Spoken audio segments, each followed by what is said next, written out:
really do at times sort of limit how you can play the long-term game of CS:GO, right? I think a best of three really allows you to, delve into your map depth, really look at playing things tactically, even before you're in the server. But of course, best of one, it's not really the same. You kind of just float a map that you do feel confident on.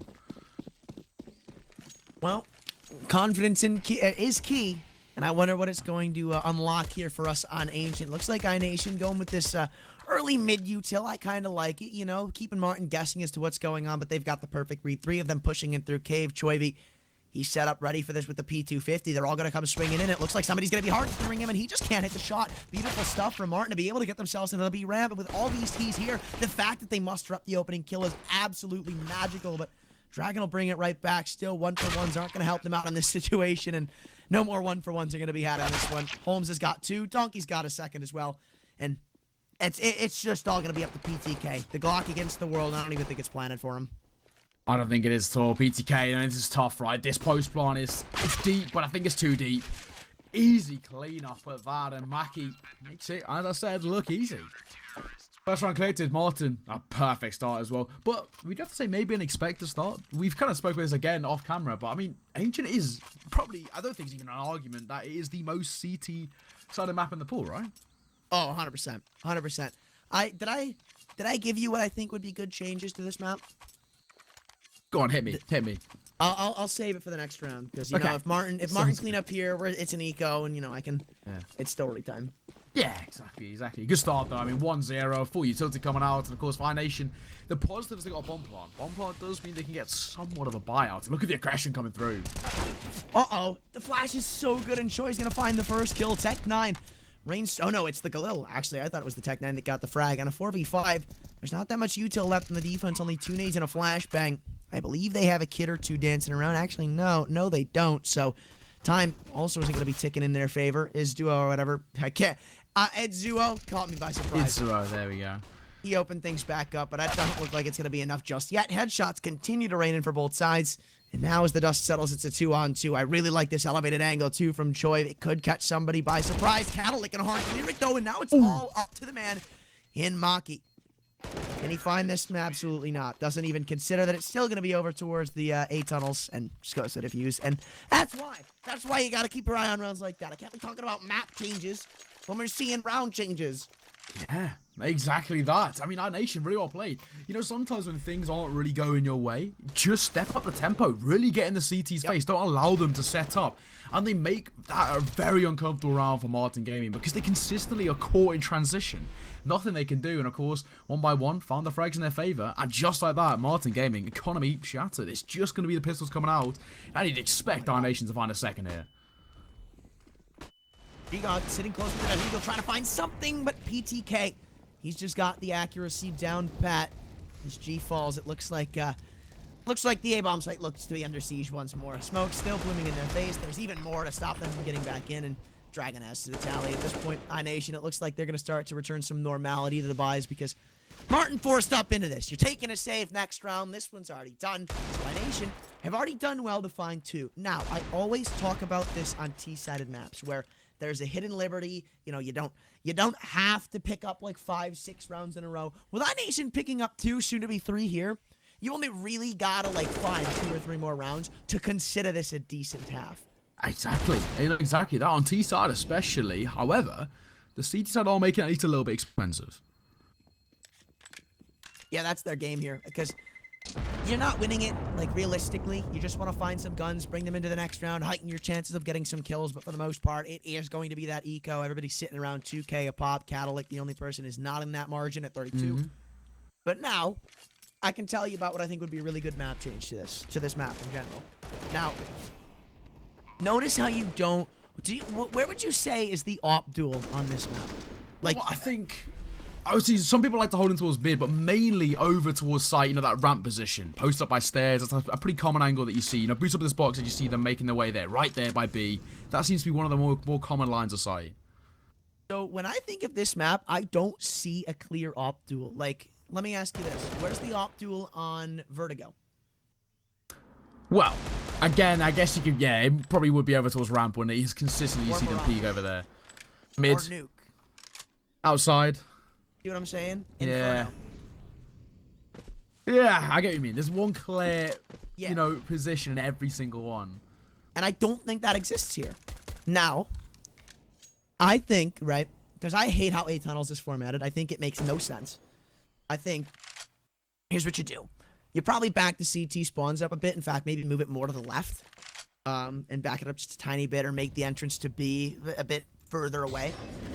So, you take A tunnels, you shift the entrance to the A tunnels to the left side, right?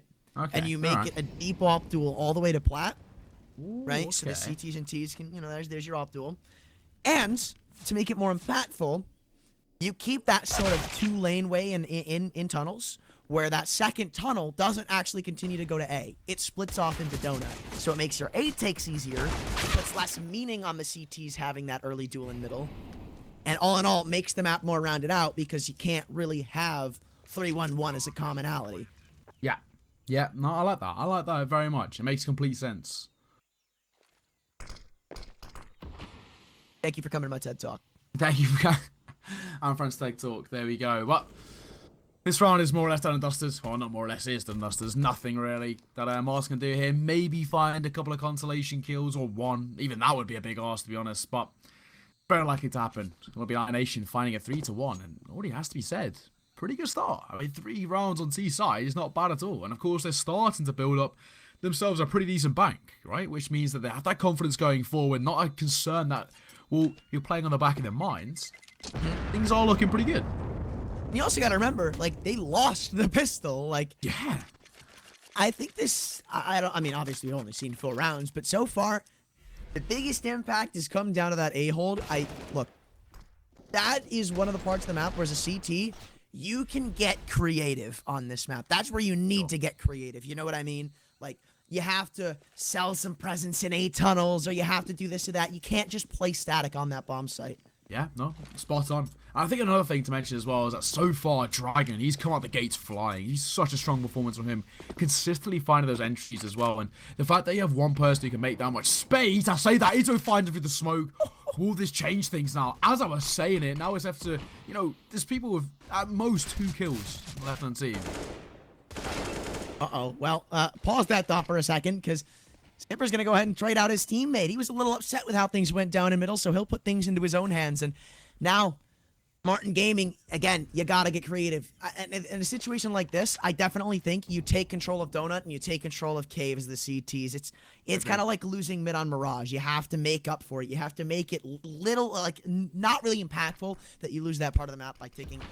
I'm getting too far into it. It looks like it's going to be a B take. 2 people grouping up. Bomb currently on the back of Choiven. I think he's going to be leading the charge. Only person to defend right now, that's Holmes on the MP9. I even think there's a smoke to block off the second player. Nope, there's not. Mackie takes care of PTK, and thankfully, for iNation, that's not the bomb. But in a 2v4, it still kind of looks dire. It does. It's not looking great, iNation, of course. And I'm going to go with Vladen. Would you agree that's probably the correct way to say it, Vladen? Yeah, 100%. Or Volden. Yeah, very true, very true. Well, gone down nonetheless. Comfortable cleanup. 4 players remaining alive is brilliant for the CT side, because that for them was quite an expensive investment when you think that it was all they could muster up. They've obviously been in that double eco situation. They fall by in, which is of course the correct decision, but losing that would have brought them back that brutal cycle, the double eco and round in, round out. But fantastically played, and it has to be said, that opening kill seems to be the real big difference maker so far. Whoever finds it has won the round so far. That's what we've seen. Yeah, and I'm glad to see Marten look to get a bit more aggressive. We're seeing a bit more cave presence now. They're getting a little more questioning on A. They don't want to let things like that happen. And this is big because I'm pretty sure Catalyc has probably heard the tag of the Molotov. So they should be ready for this, and they're even going to boost one up. They are. I like that boost as well. I think it's very strong. It's quite tough to clear because you're left by peeking into it, and even the flashbangs, for the most part, don't always catch that area. Yeah, I'm with you. That it's just such a sick place to play. I love it on like post plants too. It's so good. Sure. You know who else is good? Ooh. Not Catalyc apparently. Bolden. Lol. I thought that was gonna be a free kill for the op, but now, hey, bomb sites left weakened, and iNation, they've got not free reigns, but bit easier of range trying to take onto the site itself. Smoke dropped, so the timer's going to continue to tick away, not in their favor. And again, it's going to be this A crunch. They've already kind of set this in motion. They have used up their util, and as these smokes fade, things are going to get a bit bad for them because CT's not. It's just going to be wide open. There's going to be nothing that's blocked off, and there's just where the map becomes CT sided, hitting that A bomb site, not having that utility, and 30 seconds to go. They've still yet to make their way up. Bomb is all the way back in mill. G-God, he finds 2 kills here. Round's essentially done. They're going to hear the rotations, and there's the 2 kills that I just spoke of. Yep, it's going to be a mowdown. Marten should have it. 3-3 is going to be the score. Yeah, it should be. It's when ETK now PTK falls, and, well, Dragon with their open handy. I think he might make him. Hang on a second. How is Vladingard there? Finds one. Mackie falls and doubles down. Make that nearly 3, but Itro lives just about to today. 1 versus 2, and Itro dancing around. He's going to fall, but as you mentioned, no time. Orb will be recollected. At the very least, you could say they made it expensive. They're stopping Marten running away with their long-term economy, but overall, a nice, comfortable round there. 3-3 on the scoreline. Things are looking a lot better for Marten. After the back of losing a force buy, it sometimes can really, tarnish your mental game, right? Losing a force buy must be brutal, but they seem to have found that persistence, and the multi-skills going in their favor have turned things around. Yeah, but I still do want to say, right, like, iNation have set themselves up for success as is. Like, as early as the 4th round. Like, you walk away 1 more round in this half. Sure, I'm still going to be calling you trash because you only pick up 1 more round, but, like, you look at it from a broad perspective, and 4-11 is not the worst of scorelines on a map like this. So It's not, no. Like, it's not like it's the worst case scenario. They have the op, they have some rifles, sure, a couple of Tech 9s, but look, I think iNation just tried to do something really quick towards B. They've had a heavy alien in the past couple of rounds, and they understand that Marten's B game isn't the strongest. So that's what I'm planning if I'm iNation. I'm with you, actually. It's actually a pretty decent way to play. But iNation, again, I think they're at times playing in these sort of individual tirades where they're allowing multi-kills 1 by 1. Peeking. Oh, Mac, that's aggressive. I'm surprised there's no flashes. Look how far he's able to get up. Yeah, Choi just walks up, finds the opening pick, and off of that, they're going to explode. Foot on the gas, but everybody's rotated into the CT side. Holmes picks one back up, and he's still got teammates to go dancing around the pillar. Finds that second. I actually thought it was the Opera to pick him off, but in a 3v4, it looks like their control on B is so far not going to be very much. Flash is good, and so is the shot. Beautiful stuff from them. And look at the HP on the CT side. They had 2 players, 1 bullet from death, and they just don't care. Flashes allow them to easily swing in and find frags, and it's all left on a Dragon in the 1v4. An unfortunate miss will put the lead back in Marten's hands. Yeah, missed shot as well really cost them, man. Again, I think Dragon, we mentioned he's got off to a really good start. If he starts to slow down, if he starts to sort of peter off, things can become really problematic. For iNation, there's players on the rest of the team who just haven't stepped up yet. He's been on a bit of a one-man army situation so far, and they need to find team consistency if they want to take down Marten, because they're a team who give them space and they'll run away of a mile, and they can't keep relying on Dragon to find everything. Yeah, I mean, look, when one of your players has to be the person to be stepping up and finding all those kills, I mean, the pressure can sets you, especially at a lower level like this. And I'm not going to dog on the players, but it's like, he's no simple, like he's not like they've been round the block, like T1, T2, stuff like that, where you can start to strengthen your mentality and you can be used to just having to pick up the slack. Like, when you're the only person fragging, when your team's success kind of relies on you, here's the spiral, right? You miss a shot. Maybe you get a kill and then get traded out and you're like, oh my God, I should have hit that shot. You start to get in your own head. You miss more shots. The spiral continues. It gets out of hand. And that can't end until one of your teammates steps up. So you can have that pressure taken off of you. Because right now, there's just nothing being found for iNation. Yeah, no, I think it's spot on. So far, nothing is being found for them, and they've lost that consistency. Skipper going in towards mid, trying to find somewhat a bit of aggression, but he just gets chunked down by the nades. The damage already is huge. Yeah, but doesn't seem to slow them down one bit. In fact, they might even want to go through the smoke. We can see Skipper getting a little curious. But, well, so is Maki. Finding the opening pick. It's traded by Folden. So, not necessarily that one-sided as of yet, but that could change here shortly. With Catalyx op moving back in to go for this mid-peak. 1v1s are going to be had across the board, and both of them are found by the CT side. It's a 2-on-4 for PTK and Folden, and it looked doable for a second. Like, they put it back in a 4v4. They pulled rotations off A, but their success is going to dry up here shortly as the tempo players spotted out Volden coming through donut. Rotations will be pulled. Now with a minute to go, iNation really just don't have much to work with. No, they don't at all. Ball connect with one, spots the second, an easy clean up as well. Katalik finds that final shot. A third and around for him. Marten 6-3, and they take a nice, comfortable 3-round gap now. The consistency has been there. They're starting to chain these rounds on the board, and the way they're playing, you have to say, it's brilliant stuff. They're really pulling away. And iNation, from that strong start off the back of the force by early into this game, it's just completely diminished. They're not that same side anymore. Yeah, and again, time and time again, just being caught completely off guard. It's brilliant stuff from Marten, you have to say. They are literally running into brick walls. Like, it's going to soon get to that point where you just kind of have to rush in, see if something works. And wait, did they not spot out Izuo? No way. He is about to get a free 2 kills. No, he's not. He makes noise and PTK abuses. That's a free gun for the iNation side. And now it's going to get a little tight for Maroom on the Marten Gaming. Yeah, you still have the rifle advantage. But iNation, they're going to have that man advantage getting up towards B. They have that rifle recovered, and it's not even like it's an A1S. It's an AK. It's a full-on T-sided rifle. It's not going to be the most favorable, so Catalic's going to have to step up once again, I feel. He is. He really has to step up now again. Mackie going forward, though. The aggression comes with the flash is brilliant. Caught completely off guard, skip the falls. PTK will follow suit as well, and they found the consistency and the man advantage back in their favor.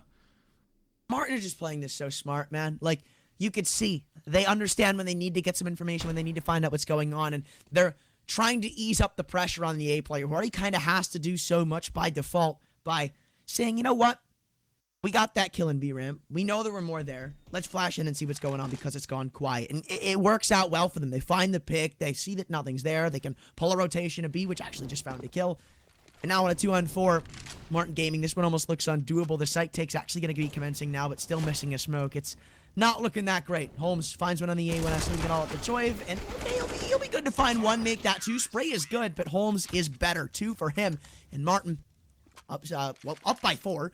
Like, it's just kind of crazy to see, because most of these rounds aren't even close at this point. No, they're not. It's complete one-way traffic, and again, it has to be said, I mean, iNation, you start to put the questions of whether it was a fluke earlier. They found really aggressive plays in their favor. I think Marten now starts to understand that the iNation side like to step up the tempo. They like to really get in the face of Marten when they're trying to set up on the CT side. But all that means is Marten has to do is just hold and wait. They just wait for the mistakes. It's brilliantly done, perfectly executed, in fact. And just like that, 7-3 scoreline, 4-round lead. Of course, this is a very CT-sided map, but Marten, they're making it look easy. Neokai, I know this is a different event. Hit me. But I am on the record saying that, like, you all should make sure you keep up with what's going on in the major, you know? Because it's like, that's just Counter-Strike culture. You know, yeah. I think you just saw that. The big 16-6. I'm there. 16-6. I predicted it. I called it. 0-2. I literally just called it. I called it on Twitter about an hour ago. Damn. I knew it. Tropic, I've sung their praises for such a long time. Elian in particular, I think the guy's a god. That's nuts. Wait. You know what else is nuts? The fact that PTK is able to creep all the way out here without even being detected. 2 players at this B site, or rather A site. And Izuo going to be the first to strike. It seems like they still know there's a player in Temple, so a 1-for-1.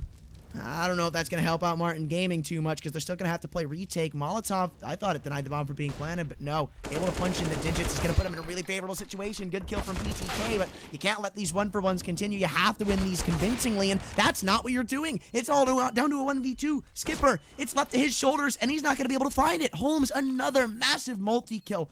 And Marten Gaming, in a 3-on-4 retake, they just make it work. They run through smokes. They throw in nades. They don't even flash, and it's easy. It's comfortable CSGO, and I think we're starting to see quite the mismatch now as well, because things are perfectly working in their favor. 8-3. They've already guaranteed themselves a lead heading into our second half, and I mean, look at that run of form. 7 consecutive rounds in a row for Marten. I mean, that's not one team just playing a little bit better. That is just dominance. Yep. And I kind of want to say we're starting to get to do or die territory for iNation, right? You can't end this half off with 3 rounds. And It's gonna see. It seems like they're gonna try to do something quickly towards A, because I will pride iNation with this. They've done well to maneuver openers, to maneuver map control, and really force the CTs out of position. But past that, it's the late rounds that are screwing them. The rotations, the flashes coming in on retakes that just aren't being countered. And iNation, it seems like they're scratching their heads as to what to do. Yeah, they are. They just completely do just look lost, don't they? Completely lost and confused. Well, doesn't seem like they're lost as to where they're going to be hitting. Just for a second. No, never mind. Nope, they are lost. Straight up. Like, they're stranded on the islands. They're going back and forth. Like, they just went from A to mid to B. There is a minute on the clock. I don't think this is going to go well. I'm with you. I don't think it's going to go well at all. They're chipping away the time. And with the damage they've already taken, especially if it was Dragon, this is where things can become problematic. Okay, well, good enough for them. Not being boosted up as Holmes. Maki's still assisting him, though, at the left side of the CT. So, as this take comes in, there's no smokes for the avenues. Okay, and Frags come flying in for iNation. I stand here corrected. I don't even think Marten are going to give this one the light of day. Nobody's really moved on the A-bomb site. It's Zuo just making sure mid's clear, but Marten Gaming, they have been stunned at that B-bomb site, and the early round util usage kind of screws them over, because 7 rounds in a row, and minute left on the clock, there's no Molotovs. There's no more smokes, except for Cadillac, and he's on the opposite side of the map. So, B players, you have to wonder, where's that util going? Did we really need to use it in the early round? Because, let me tell you this. There has to be a reason for your utility. If you're just throwing it because why the hell not? Like, you know, maybe they cross and take a tag or two through my molly if they go into cave. Like, that's just not worth it. It isn't. It's not worth at all. And so far, at least we're seeing a little bit of a resurgence. They can still make this somewhat of a competitive half. And I normally say as well, when you look towards Ancient, 5 or 6 rounds on T-side, even 5 rounds on T-side, I think is probably good enough. Right? I think it's at least somewhat competitive on how CT side of this map is. So we're not going to count out iNation by any means. Of course, this is their map pick, and maybe they're just the, CT side of gods. They're just waiting for their opportunity in that second half.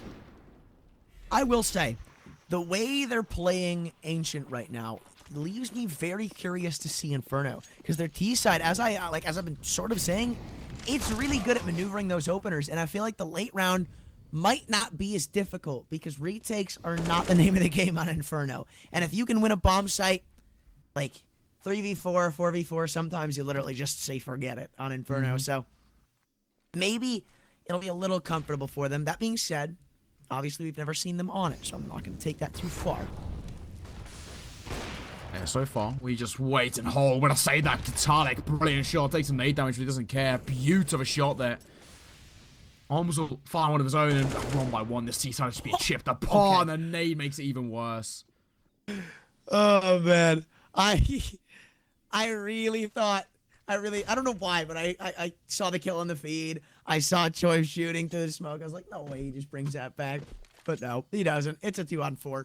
And yeah, you've got control of middle, but you don't have much past that. And like, they're split up. I don't really get this. If I'm iNation here, I'm trying to maneuver like a donut to A push with the little remaining forces that I had to see what I can work with. But being this split up, you're kind of screwing yourselves over. 35 seconds, you're already having to commit towards B. Not really that much utility. Okay, no, never mind. I'll digress on that. Molotov smoke, 3 flashes. But Cadillac is still posted up all the way deep in cave. They got to double swing him, and I can't imagine a world where he's not going to find a pick here on the actual site take. Smoke comes in, and in comes Choi from the B ramp, and well, I don't have to imagine the world because I'm living it right now. Spam through the smoke. Maki almost finds the frag, but the bomb will be allowed to go down. Low HP on both these players, but that going to be enough for Marten to take this one to the bank. Choi upgrades to the AWP, and now there's only 1 flashbang left for the retake. 2 kits, so time will be a little bit less of a factor, but this is probably going to be a difficult crossfire to break up. Another bullet goes into Choi, and yeah, that might just be the finale of it. Bolden, 10 HP's the difference, and he could spam to try to find the diffuser, but again, with this low of HP, I don't really think there's a chance. And G's going to show why. 9-2-4, Marten Gaming have only tripped for 1. And I think as well, finding double digits in this first half is going to be huge for Marten. The Residu on their T side can be brilliant, can be just monumental when it comes to running away with tempo. And if iNation aren't able to deny them hitting double digits, I'd already say that would be done and dusted, because if they get that ball rolling on T side, Marten won't be stopped. And we're seeing on the CT side, the retakes are really comfortable. The use of utility is brilliant as well, and one by one, things are falling in place for them. Yeah, I'm glad you said that, because you pointed out to me before the match, like, these guys are people that really are, like, work well when the ball gets rolling, and so far, that's kind of in the storyline of the game, but maybe it's not going to be here. Oh my god, the A1S sprays down 3! Maki, he sits in the fire, but he doesn't care how hot it gets, because he may have just single-handedly won the round for Marten Gaming, 2-on-5, and PTK wants to creep up through the smoke. He'll catch the back of Itsuo, so we're in an honest-to-God 2-on-2 retake, with, again, a lackluster set of util for the defending side. Trying to come in for this retake. They both tuck in. It's not planted for the B ramp, so it's kind of going to fall into PTK. And even he's vacated the area. So if I'm Marten Gaming right now, I'm just saying, stick this bomb, tell Catalyst to hold for the cave push. This round is just done and dusted. It is. Molotov comes in. Oh, hello. Hang on. wait, what? What? Wow. The post bar actually good enough. PTK lives the other day and nearly picked up the AWP. He held and waited actually, and they double swung into it. Through the Molotov, they found that first, and the second was traded out, but unable to be moving across in towards the side, and we already know how bad a tag can be. The second you get tagged down, I mean, Maki got things started brilliantly here, but the rotation coming through was just not good enough. It was too slow, in fact, and of course, once they made their way in towards the site, they just one by one got picked across. Right now, never mind. It looks like they're going to try to speed things up on B again. And, you know, I like it. You know, it worked, so why not try it again? This is why, because Mackie is ready to farm you up on the MP9. So far, only successful for 1. The SMGs will slowly fall and trip, though. As, again, the B-bomb site has been lost. And I wonder, how many rounds have iNation gotten on these B-site takes? Because I feel like a majority of them end up here. Retake, once again, has to be attempted. And you've got an M4, an AWP, a Deagle, and an MP9. Yeah, how do they play this? I think for them, maybe, definitely that open M4, just run away. Go deep if you can. Try getting the ticket across, but I say that, and actually now, they're at a real risk. I would have said save it, but GI finds one orb jumping through to maybe a bit of a silly decision. Oh yeah, it is completely your spot on, and I realised that as I was saying while they jumped through. And a 9-6 half. Overall, I wouldn't say that's too bad. Oh, man. I was too immersed in the game. I'm with you. I'm still just upset with how a couple of those rounds went. I'm still stuck on the round where Maki's getting 3 kills sitting in the fire, because, hear me out, right? You know it's not planted for B ramp, right? That's obvious. You know somebody just flashed in from B ramp.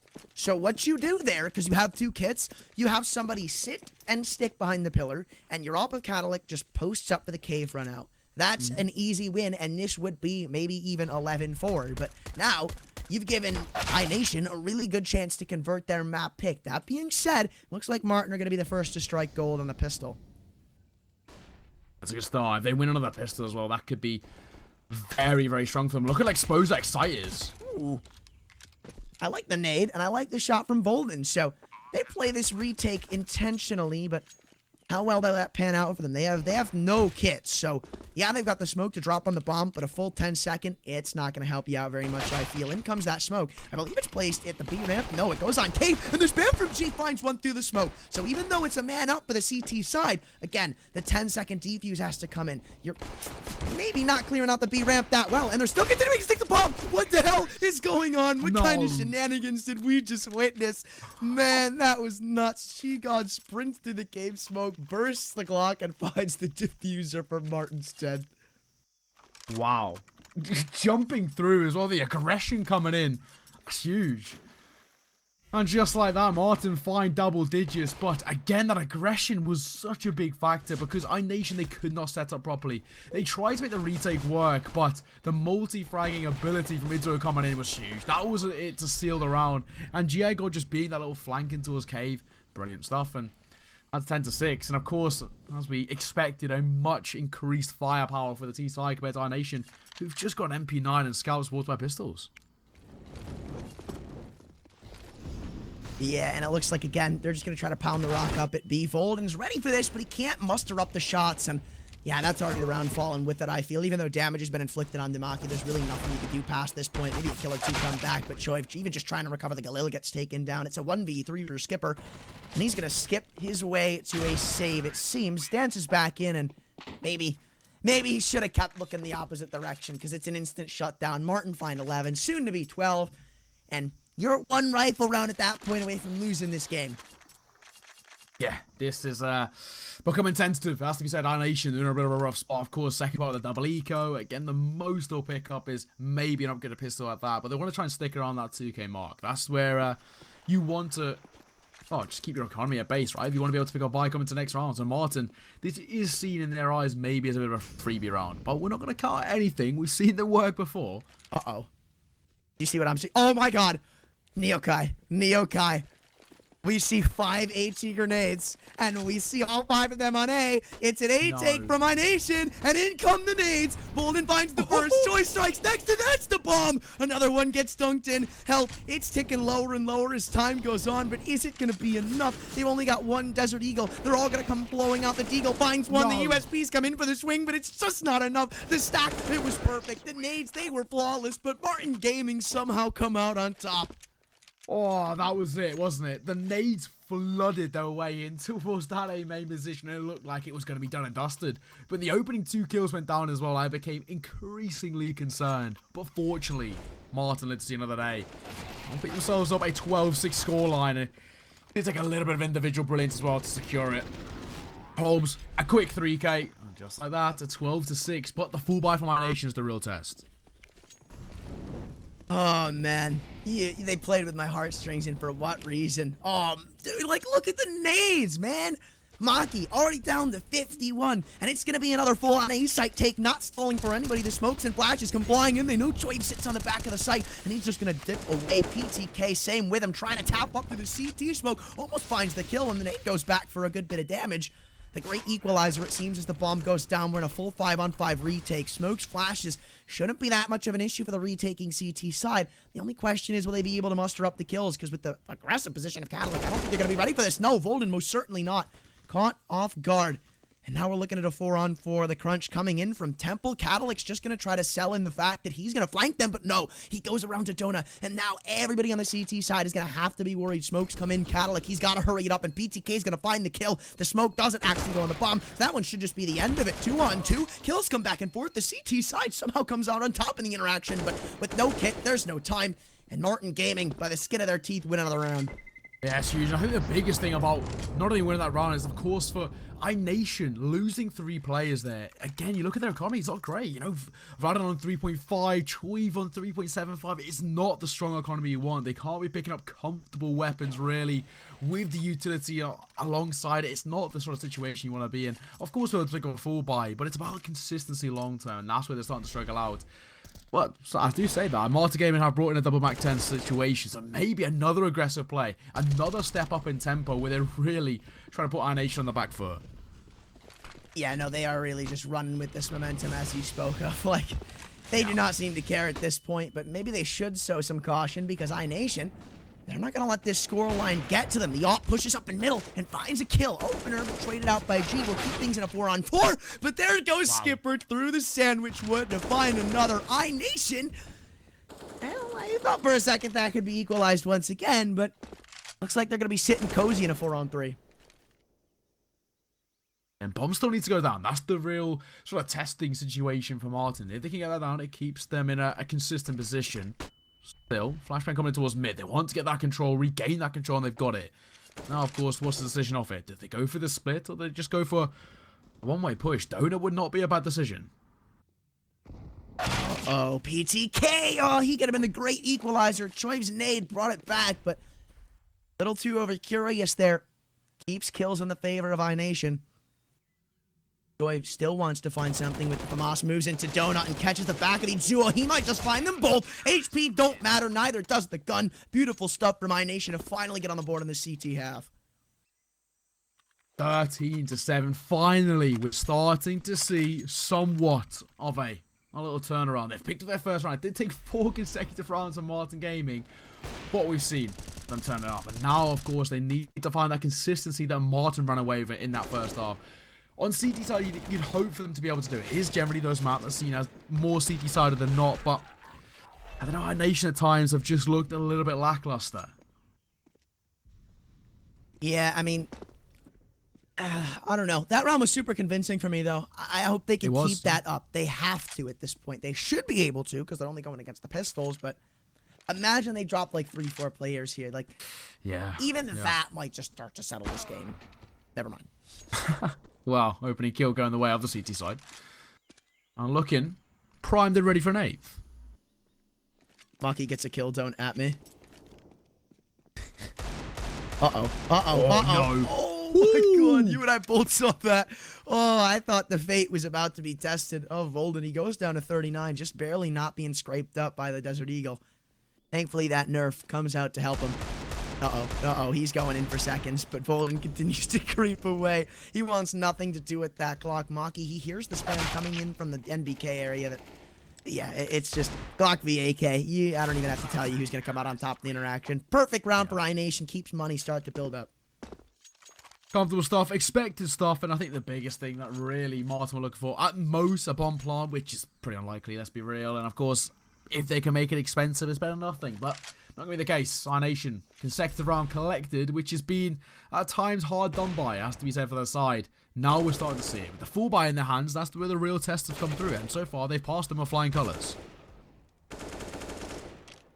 Yeah, but remember, we're only getting through the multiple choice. There's still the short answer that has to be dealt with, and that's where things are going to start to turn for the worse. Holmes finds the head on the PTK. Sure, you got the trade, but you don't have control for it. Oh, exactly that. Don't have the control at all. Hence why, again, back to the 4 versus 4, and GI goes on low HP. Uh-oh. Uh-oh. It's Duo. He's going to get a little curious pushing up into into House. And I don't think he can spot out the arm of Choi, but it looks like in the back of his mind, he's considering hard in this exact angle. And that's exactly what he'll do. Finding the kill puts it in a very uncomfortable spot for iNation. 1-1-1 is the current setup, and Volden has moved back in to pick up where his teammates fall, and he has to clear this corner, but he just won't. Not ready for the second player to be there, and that man advantage seems to do them nothing. But no, I lied to you. They burst out onto A. They know there's only one player there. Now it's a 3-on-2 retake. The retake's everything. Oh, Maki, brilliant. Adam falls. Couple of pop shots. Molotov keeping it at bay, and Skipper's going to be chipped away. 1 versus 3 now. And they know exactly where he's coming from. All they have to do is hold him. Wait, I got to full. 1 versus 2, but Skipper's on 49 points of HP, and the bomb is not planted for him at all. This crossfire could be picked apart, especially with the way he's trying to play this. Being tacked down.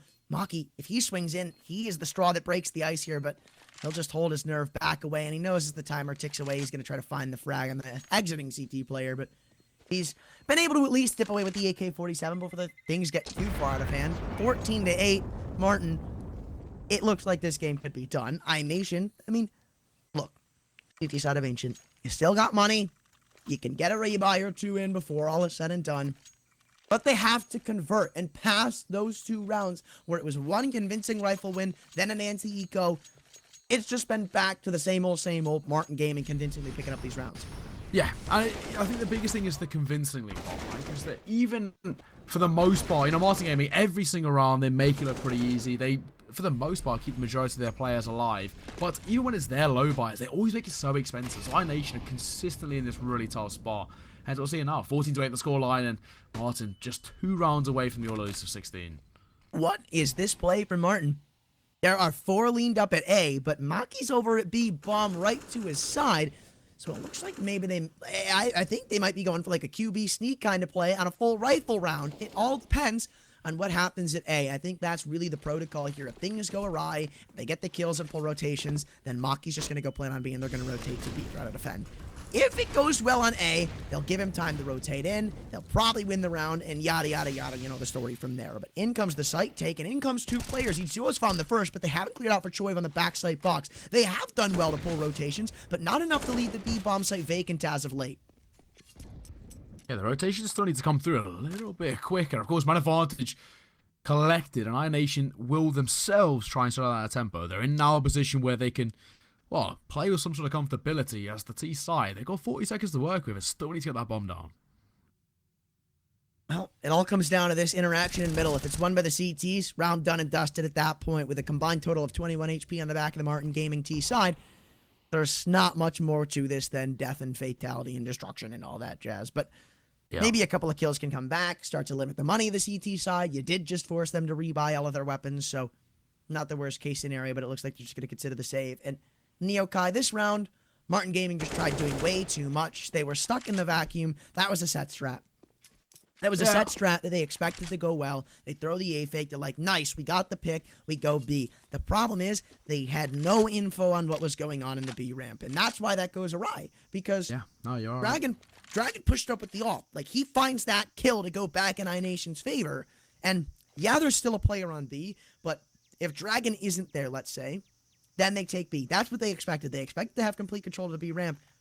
That's why set strats suck. Twitch chat, IGLs, write it down. Don't do as many set strats, because stuff like that can happen. Yeah, I think it's spot on. I think they overcomplicated it massively. All they had to do was just play simple CSGO there, and they didn't. They just went for something a little bit too overzealous, and they paid the price for it. Hence why they're now, well, back to a pretty tough buy. Mid-aggression coming forward. GI God just waiting and trying to stay alive as Mackey's taking the initial points of damage. Well, I will say, I won't say, Volden is just going to spam down Mackie through the wall. I was about to just compliment Marten Gaming because in all of these rounds, they usually do well at maintaining the map control they're given. Like, they always work in a temple because they know iNation don't contest. They walk up middle, they get info there, they usually maintain control of B ramp. This time around, it's unlucky. They get spammed through the wood, and what do you know? It doesn't work out in their favor. 4 on 5, they've even spotted out Cadillac trying to push up at the B ramp, so I don't really think there's going to be much to this. Round 3 in on the rotation from iNation, and the bomb isn't too far away. That's not... Oh, hello. From behind, though, Skipper finds himself a trade, and of course now 3 versus 4. Again, playing that trade game is all they need to do. That's all they have been doing. Hence why Idzo is just going to slowly slink away. Holmes was just like, quad. They're going to go A with this. Are they, like, what? I'm so confused at this play from Marten. Like, so they were going to try to lean A with the aggressive position that Holmes was able to get to for free. They might still do that? No. Now it's just a game of trying to play rotations, and it's not going to work. They're both going to come flying on the cave, and Holden's A1S aren't able to find the kill. But Skipper is. It's a shutdown. Holmes kill on A means absolutely nothing. And iNation are going to continue their little streak to try and bring this game back. They've at least hit double digits.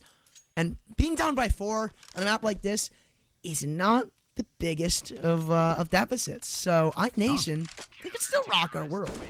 Yeah, it's actually a really nice streak. iNation are in a really comfortable sort of position here where they're starting to find that consistency. And that's something that we mentioned that was the biggest sort of the plaguing factor, I guess you could say, for them in that first half. They couldn't find that consistency. They were, well, completely trampled over. But now they're here. Brilliant stuff. Double digits, as you mentioned, which is huge momentum going forward. And overall, so far, so good. 14-10. And you do sort of debate the question, but maybe for Marten, a timeout needs to be called here because they have lost all control. Well, they've gone for the hero investment on Holmes. No surprise. He's killing it right now. 21-14. But I just don't think that's going to be enough to find you success. Like, if they had a couple of players on armor around it, you know, try to play hot potato with the Galil, then, yeah, maybe you can make something come of this round. But, like, iNation have kind of looked really good in these past couple of rounds on their defense. They've had good adjustments. They've had good reactions. And I really want to compliment them for this and this alone. They have not quickly rotated. They haven't been rotate heavy. They have confidence in their teammates to defend, and they're confident on their retakes. That is such a big thing to be able to do on your CT side, that teams like Marten, where they rely on you to play with these rotations, they rely on you to leave a bomb site weekend, their strength instantly goes to a weakness. Yeah, I think you're spot on. Being PTK shows why. Blood holding and waiting. AK tapping away, and Skipper going to be uncomfortable clean up here.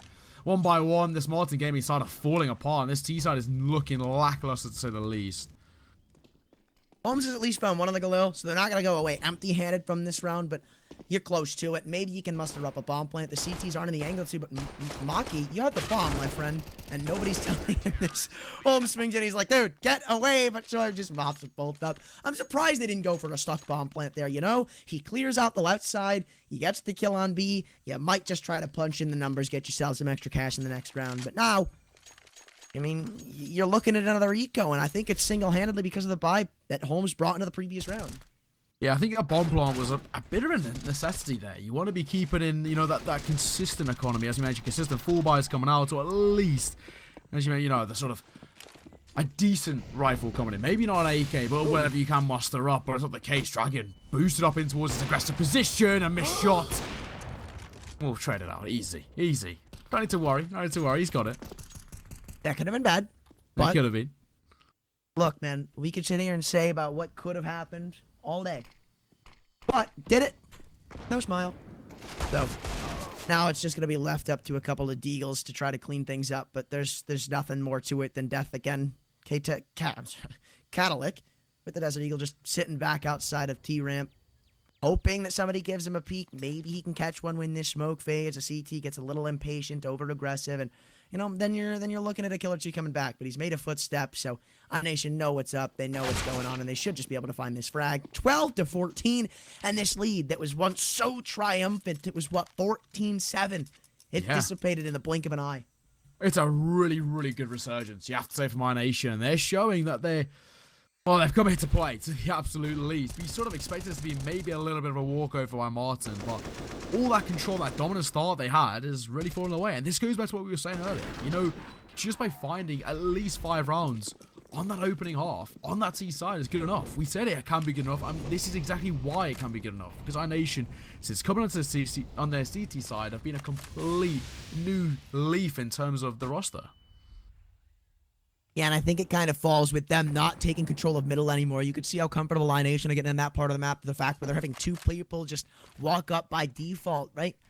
And, you know, it's worked out well this time. iNation won't get curious towards what's going on in Catwalk. They'll let Marten play around with their map control.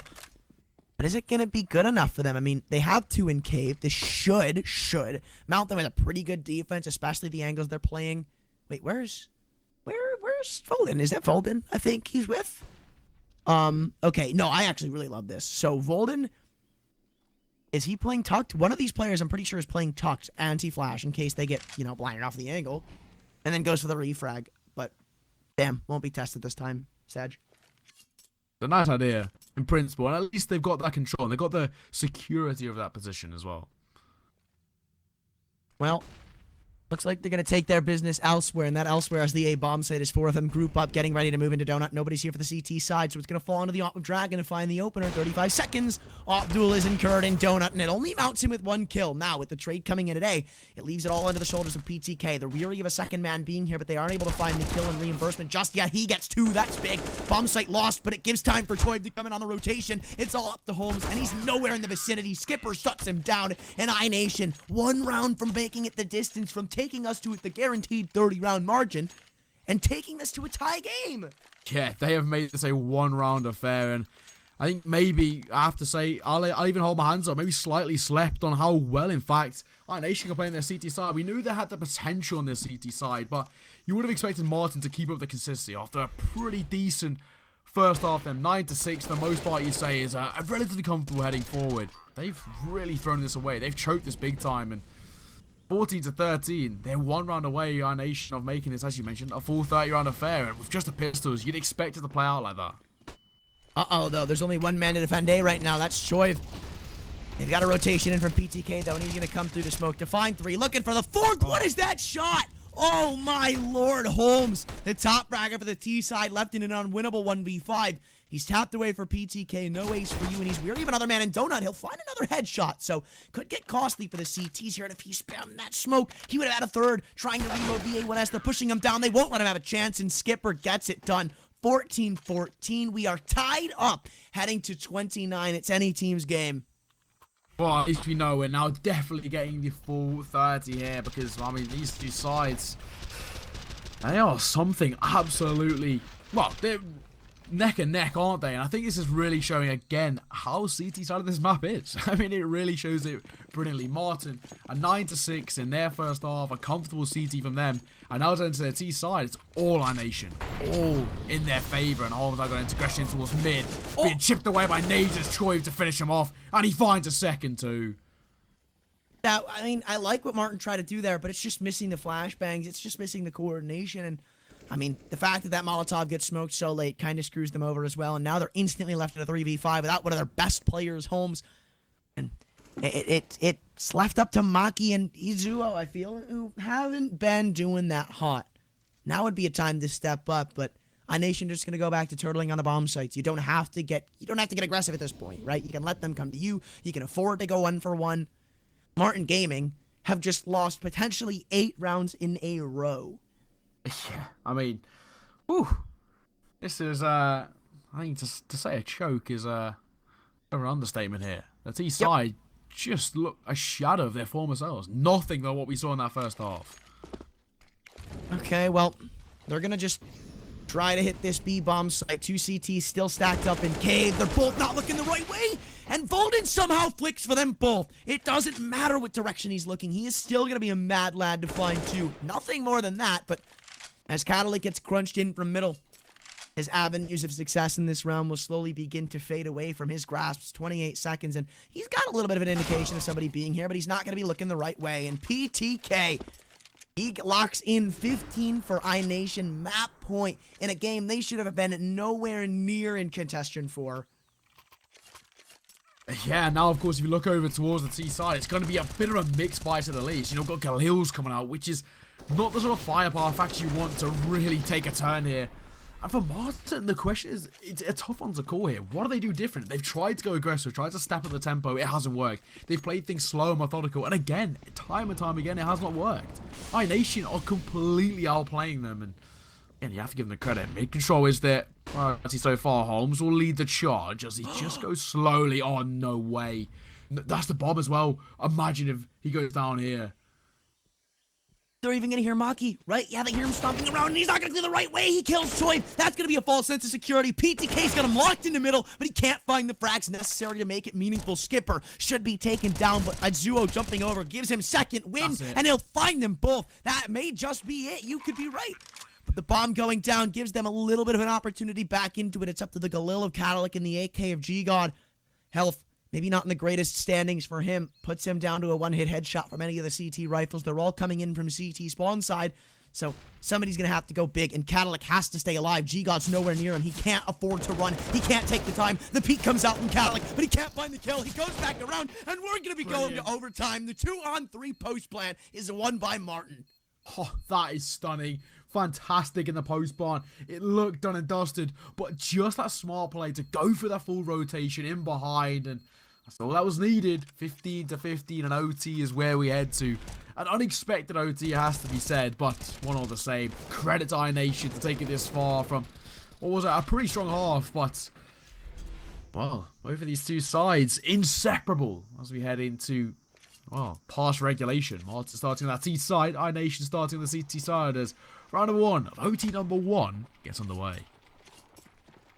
Is that going to be enough pep in their step to bring them back into taking this map? I mean, they've already choked it pretty hard to get to the point where we're at now, and it's not even going to fade away iNation. They're happy with this result, especially with the scoreline that once was. To be this close to contending for this map, you got to have smiles across your faces, but definitely not with that opener going the way. I mean, Skipper, he turned up for iNation in that second half, but they're going to have to do without him in this one. 5-on-4, Volden's next on the chopping block, and yeah, they pulled rotations to the proper site, but still down by 2 players is such a deadly margin. Dragon makes it a little bit easier as he picks one back up onto Holmes. Ready as well.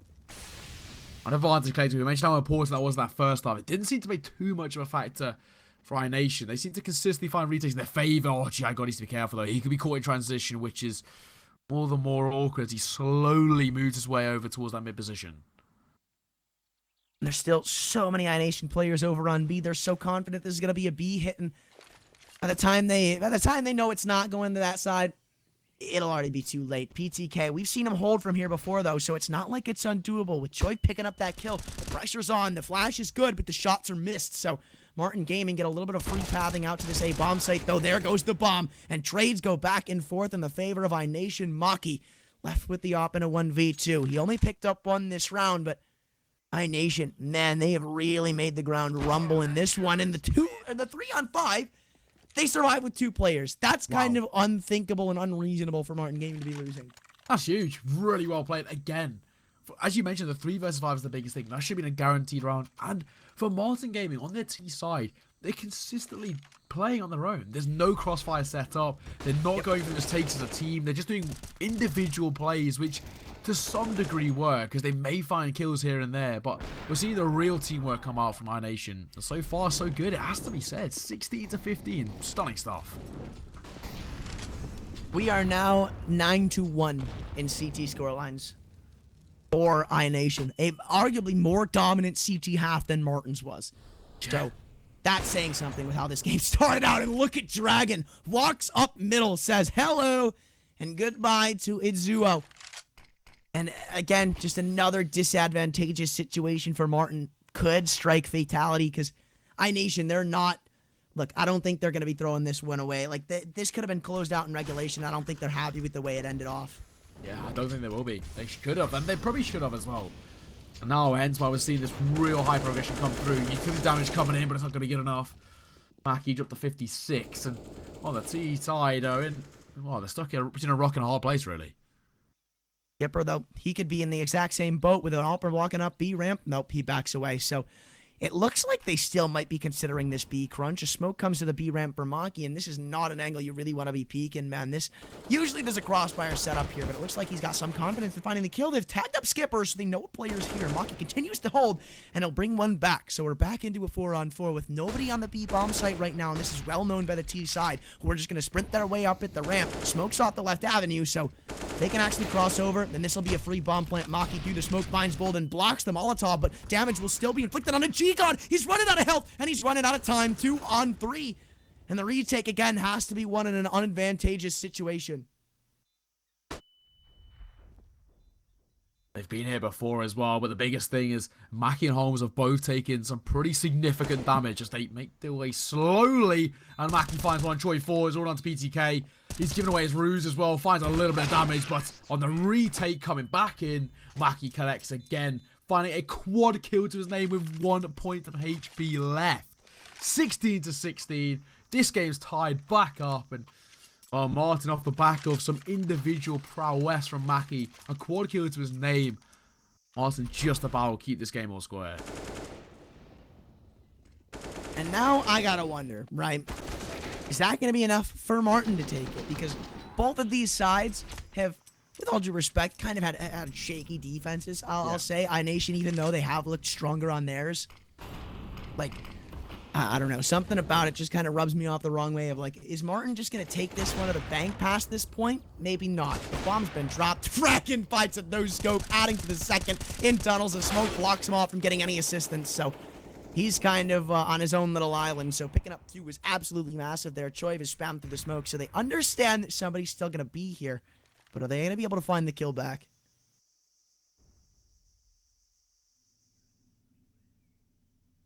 Again, making their way slowly, tentatively rotating through. Of course, now, thankfully, we've got that water bug fixed, so they can make this rotation over while giving away the ruse too much. Holmes leading the charge. He's consistently that entry fragger coming in. He's unable to deliver here. This is where things can become quite dicey for the Marten side. Will they expect Vaden? He's so close. What an off angle. Yeah, and they even got Skipper to trade him out if things go wrong with him. It seems like they have some form of indication that there's a CT here playing, but I just don't know if they'll be able to convert the shot, and it doesn't even look like Holmes is going to be peeking first. Bomb drop, trade's good, but Skipper's got them all lined up to a T. The man who stepped up in the second half hits a 30 bomb as we go to the second of OT. OT, second half coming up, and of course the biggest thing is that iNation going with a lead in their favor. Can they keep up the momentum though? We know they were at times very, very rocky when it came to their T side. Only managed to pick up 6. I mean, Dragon has a bit of individual brilliance there, but at times they weren't the greatest when it came to their T side. That's what makes me start to beg a couple of questions of there's still potential for Marten here. Their CT side was a comfortable for the most part. They were very good when they, as you mentioned, got that ball rolling. The question, I don't think they maybe have enough time to get the ball rolling here. Only 3 rounds in the second half. Yeah, it's kind of unacceptable if you're if you're Martin. This game should have been closed out. Like there were chances for both of these teams to close this game out that they missed upon, but maybe Martin can finally bring this ball back into their court with that pick coming from Catwalk. And another beautiful opener goes their way. iNation may just hit a brick wall if they enter into the B-bomb site. There's still 2 defenders here to go through, and that nade is so chunky. Skipper down to half health, and iNation are going to slow it down. Of course, now, he said Marten had potential when it came to the CT side. It was arguably the stronger side. Both had their significant signs of weakness, but Holmes going forward aggressive here could be something that delivers a favor. Especially if Skipper gets caught off guard. If that bomb falls, that's it. He heard the reload too. He knows what's up, and that's the bomb, as you said. 5 on 3. Doesn't matter what happens past this point. They know the jig is up. Volden brings 2 back, though, and they're pretty much just going to sprint out of the B-bomb site. They know at this point that they have to. They could be trapped in from middle with the way they're playing it, but they have somehow managed to bring this one back. PTK and Volden putting the team on their shoulders in this one, though. They still have to go through with Zuo and G-God, arguably 2 of the quieter players for Marten Gaming in this match itself. But gonna be no easy feat regardless. Kill comes back, same through the smoke, and Volden's fallen. It's gonna be all up to PTK. 3 kills have to be found, and yeah, the jig is up for him too. Goes through the smoke so the CTs understand what's up, and it's not even planted for him. They're just gonna go for the full stick. Kill comes in, 2 seconds, 1. He wants to go in for the peak, and iNation get it in the nick of time. 1 second of a difference, and Marten Gaming find a tie, but no, iNation have once again played spoiler to a round that they should have had no business winning. And now, of course, this 1 round is all that iNation need to take map number 1, their pick in OT. All they need. 19. Oh, so close. And you have to say, we did say that maybe they should have taken it in regulation. And now, of course, again, a similar position where they're 1 away from this time taking it in that overtime situation. A quick tap pause, though, just before we get underway into what could be the final round. And if iNation take Nation going into their opponent's map pick in map number 2, they have potential themselves of really causing somewhat of a flare here. Yeah, you gotta wonder, if iNation take this map, do they just sweep the series 2-0? I will say, for the majority of these rounds that we've seen in the latter states of this game, it leads me to believe that iNation could be favored heading into that second map.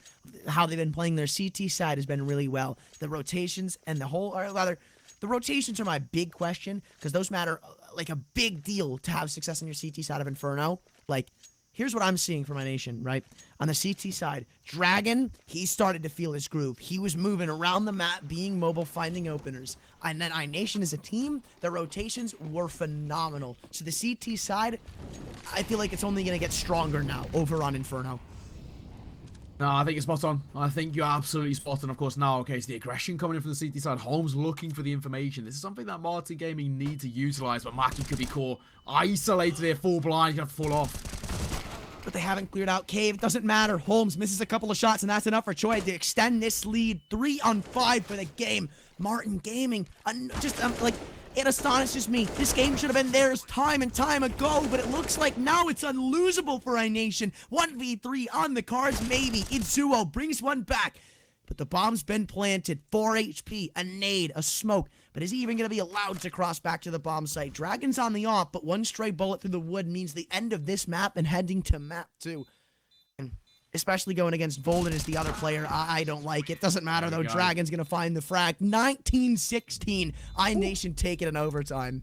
Wow, iNation, what a performance on them. We said coming into this they were arguably the underdogs. Well, not in this map. They maybe should have taken it in regulation, but when it came to overtime, they seemed unstoppable. Both their T side and their CT side, some real excellence coming out. And I think we already spoke about this here, but, you know, heading into map number 2, there's now potential for a sweep going the other way, because iNation, they look in some really good run of form, and Marten Gaming, that's not the performance we expect to see from them. Of course, now we're heading in towards Inferno. Marten Gaming's pick has to be said, but iNation look great. They look in some really good run of form. Yeah, and to top it off, in that latter sides of the overtime on the CT side, where Marten Gaming got the chance to strike back, they just looked completely discombobulated. They were independent from one another. Even if they'd find opening picks, it didn't go very far. Shots were missed, rotations weren't great. So all of the aspects that you need to have going for you on Inferno are now looking like iNation are just doing it perfectly, and Marten Gaming are failing to show up to the plate. So that's why, in the back of my mind, I think I should be changing it to a 2-0 in iNation's favor now. Yeah, unless Marten come out swinging on Inferno, this could go either way. But that's the question. Of course, now we're going to be heading into a very brief break before we get underway in towards our map number 2. Of course, Marten's pick of, Marten's pick of Inferno. Unless it was, is that graphic? Did I get that graphic wrong? Is it Marten who picked into iNation? I thought Marten picked into. Yeah, I was going to say. Yeah, I think, okay, I'm thinking that's flipped. I'm pretty sure Marten picked in towards Inferno, iNation picked in towards iNation, because that was the wild card, which works in their favor. But of course, we'll be heading into a quick break now before we get underway into Round 2. Ladies and gentlemen, stick around, and we'll see you all back for Round 2 in just a moment.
Hello, welcome back, ladies and gents, to the CEE Champions. We're in the playoff stage, and of course, so far, so good of your iNation. One map under their belt, their wildcard pick of Ancient going in their favour. So far, so good. We've already said it, but of course, now it's Marten's time to turn this one around.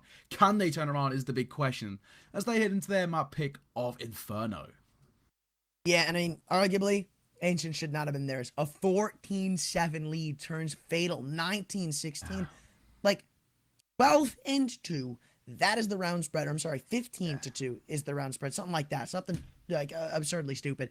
But it shouldn't have happened. Like, the moral of the story, it should not have happened. iNation, they brought it from absolutely nowhere. Sure, it's CT side Ancient, but like, come on. Yeah, you do have to say, I think, I mean, it's not even I have to say, I think we can comfortably agree that is completely a map choked. From 14 rounds, all they needed was 2. And their opposition hadn't even hit double digits yet. And they've thrown it away. But I think the real credit has to go to iNation. The perseverance that side was immaculate. They did not give up. They did not falter one bit. And of course, hence why they're now heading into their opponent's map pick of Inferno with, you have to say, quite a good air about them. There must be a real confidence play under their belt because they're in a strong position. The question is, can they keep up that consistency? That was their real gunning factor in map number 1. Yeah, and I'm also worried for Marten Gaming because we talked about how good they are when they can get the ball rolling. Well, the real question is, how good can they be when the ball isn't rolling for them? Because that's not something that you really see too commonly on a map like Inferno, regardless of the side that you're on. Now you're coming in off of a map loss, a big map loss, a choke. Like, is that going to mentally affect you? Or are you going to be able to reset, go into the next map with a clean slate, and not be worried about that scoreline? Well, Inferno is going to tell us the answer to that question, because it looks like we're going to be getting underway very shortly. Yeah, and that is it. Of course, we're just about to get this one back, well, underway momentarily. Map number 2, the pick of Marten Gaming to turn this one around if they can, and hopefully they can. Oh, back to us. Hopefully the server issues are fixed momentarily. Saw a little glimpse of the major there, which is something that we're keeping an eye on. So far, so good. But yeah, I mean, for Marten Gaming, this needs to be a real turnaround. Of course, here's the playoff bracket so far. We're in that bottom right-hand corner. You got Marten Gaming, iNation on currently, and Infinite Gaming versus Blue Jays will be the best of 3 following after this. Yeah, and look, man, I hate to be that guy, but I don't think it's really a question who's going to be taking that next series. I'm look, man, Blue Jays, they're probably a different beast. Yeah, they are a different beast. You know, Infinite Gaming, they've had some real good moments, it has to be said, in that group stages. We did see some brilliance from them, but I think if we're looking just at a broader perspective, Blue Jays should take that. It would be a real upset, I'd have to say, if Infinite Gaming walk away with that best of 3. You know, unrelated, but what is your favorite format? Like GSL, round robin, or Swiss? Oh, I don't know. I think Swiss has the most. I think Swiss is the one in which, in my opinion, where you see the favourites and the expected teams to normally go through. There's less upsets, I think I'd say, in a Swiss format. You know, of course, because the way it works, you know, if you both win a game, you'll both play against the people on the same level as you. Both got 1 win under your belt. You play against 1 win, 2 wins, 2 wins. And that's the situation. So I think overall, it always ends up being the team who are in the best current run of form, because you need that current run of form. It's not a fluke. It's consistency. It's over a few different days, a few different weeks. You need to get that up. So I think generally, I'd say a Swiss stage means that the consistent best team in terms of current form are the ones who take it. But at the same time, the round robins do bring a little bit of an exciting factor when it comes to, you know, best of 1 format. Sometimes we see an upset. I mean, I didn't just mean best of 1s. I meant like, you know, Just regardless of the amount of maps played. My personal favorite is Swiss. I love me some Swiss. I'm with you.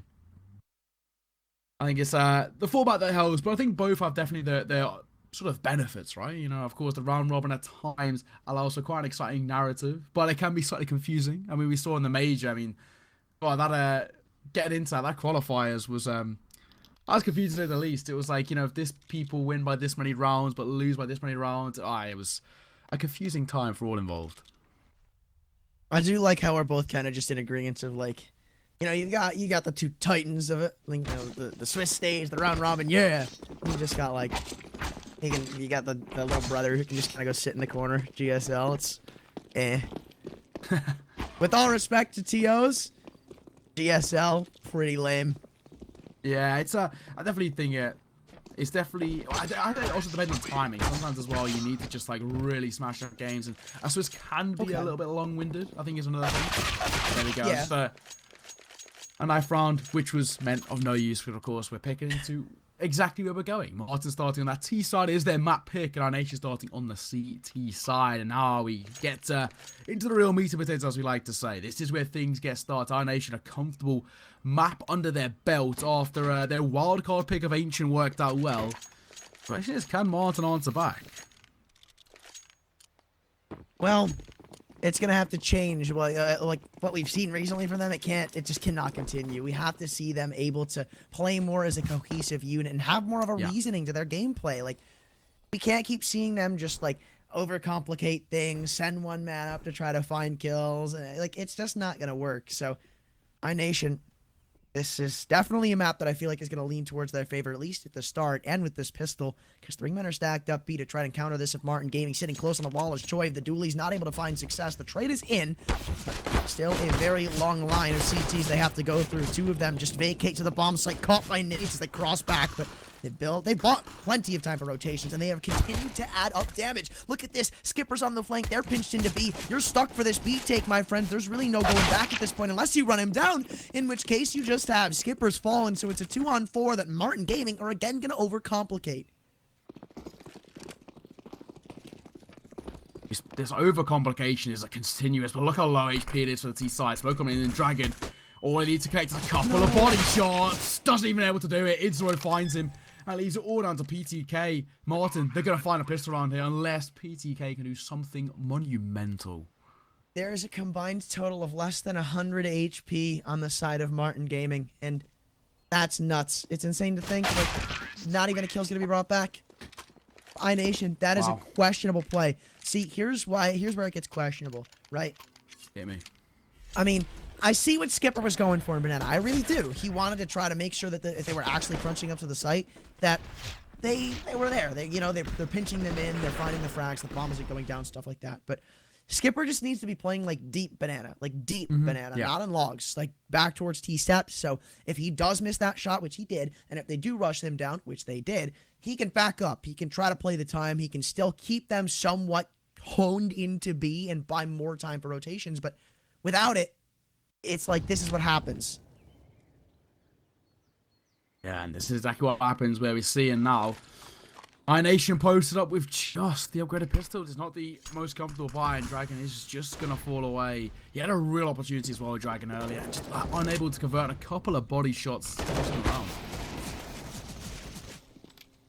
Well, iNation aren't going to sway away from trying to fight Banana. It won't work out well for them in the early stages because Itzuo finds the opener. Traded by Choi, though, and it looked like it didn't.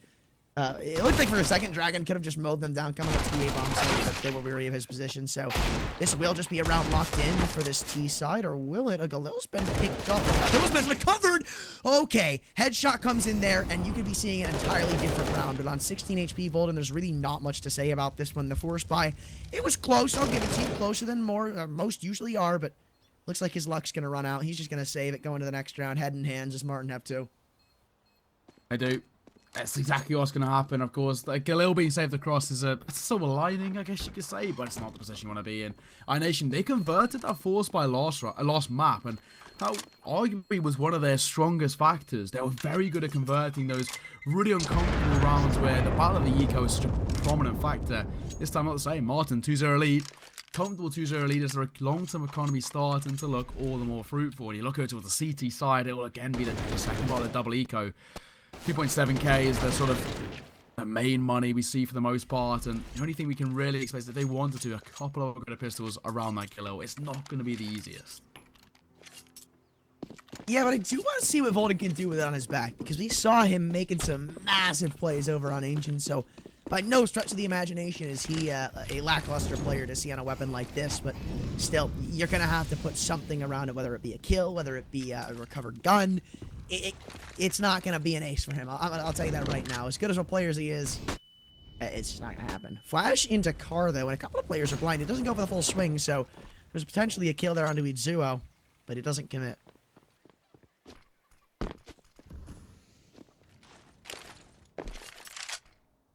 Very, very, very slow tempo here.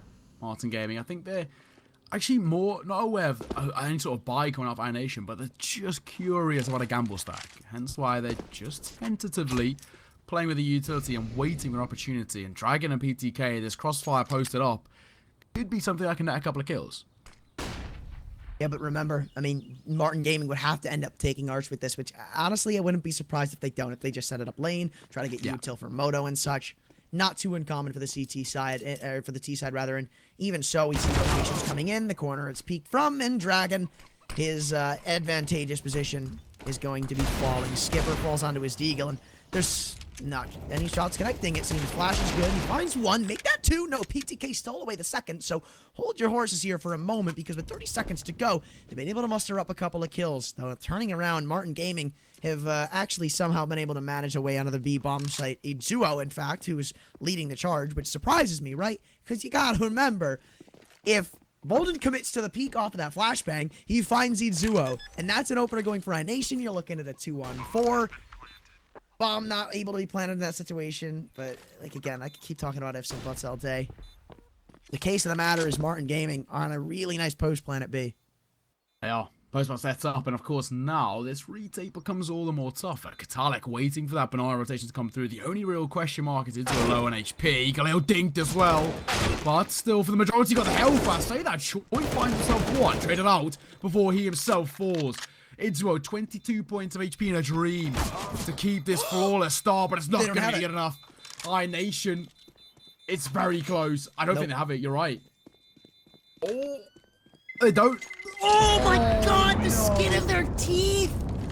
Like, the pathing they take up to the bomb site, it is just barely unoptimal to find that if he is an inch more to his right when he's running up from pool on that CT retake, that's a defuse coming in, but oh man, you can't write it. It can't get closer. Like, you see how he pads up through the stairs? If he just jumps up through pool, gets on the bomb, that's actually a defuse. Oh, that is painful. Oh, that is so unfortunate. That was an eco, though. Yeah. So, like, they still have momentum. Kick it for him, and because of it, they're going to peek into all no care in the world. And Marten Gaming show them why they should be caring, because they're going to shut them down. Even flashed up as Dragon can't get away on the op. Nobody peeks him, though. He could have potentially found the frag onto the bomb there, but nah. Misses the shot, backs away, and iNation are left in a 2-on-3. 3-on-4, jeez. So open hands of Dragon could be the difference maker. Post up into his mid. Smoke going to come through. Might drop one himself, but actually going to play ever so passively. As Marten, they take that app's control.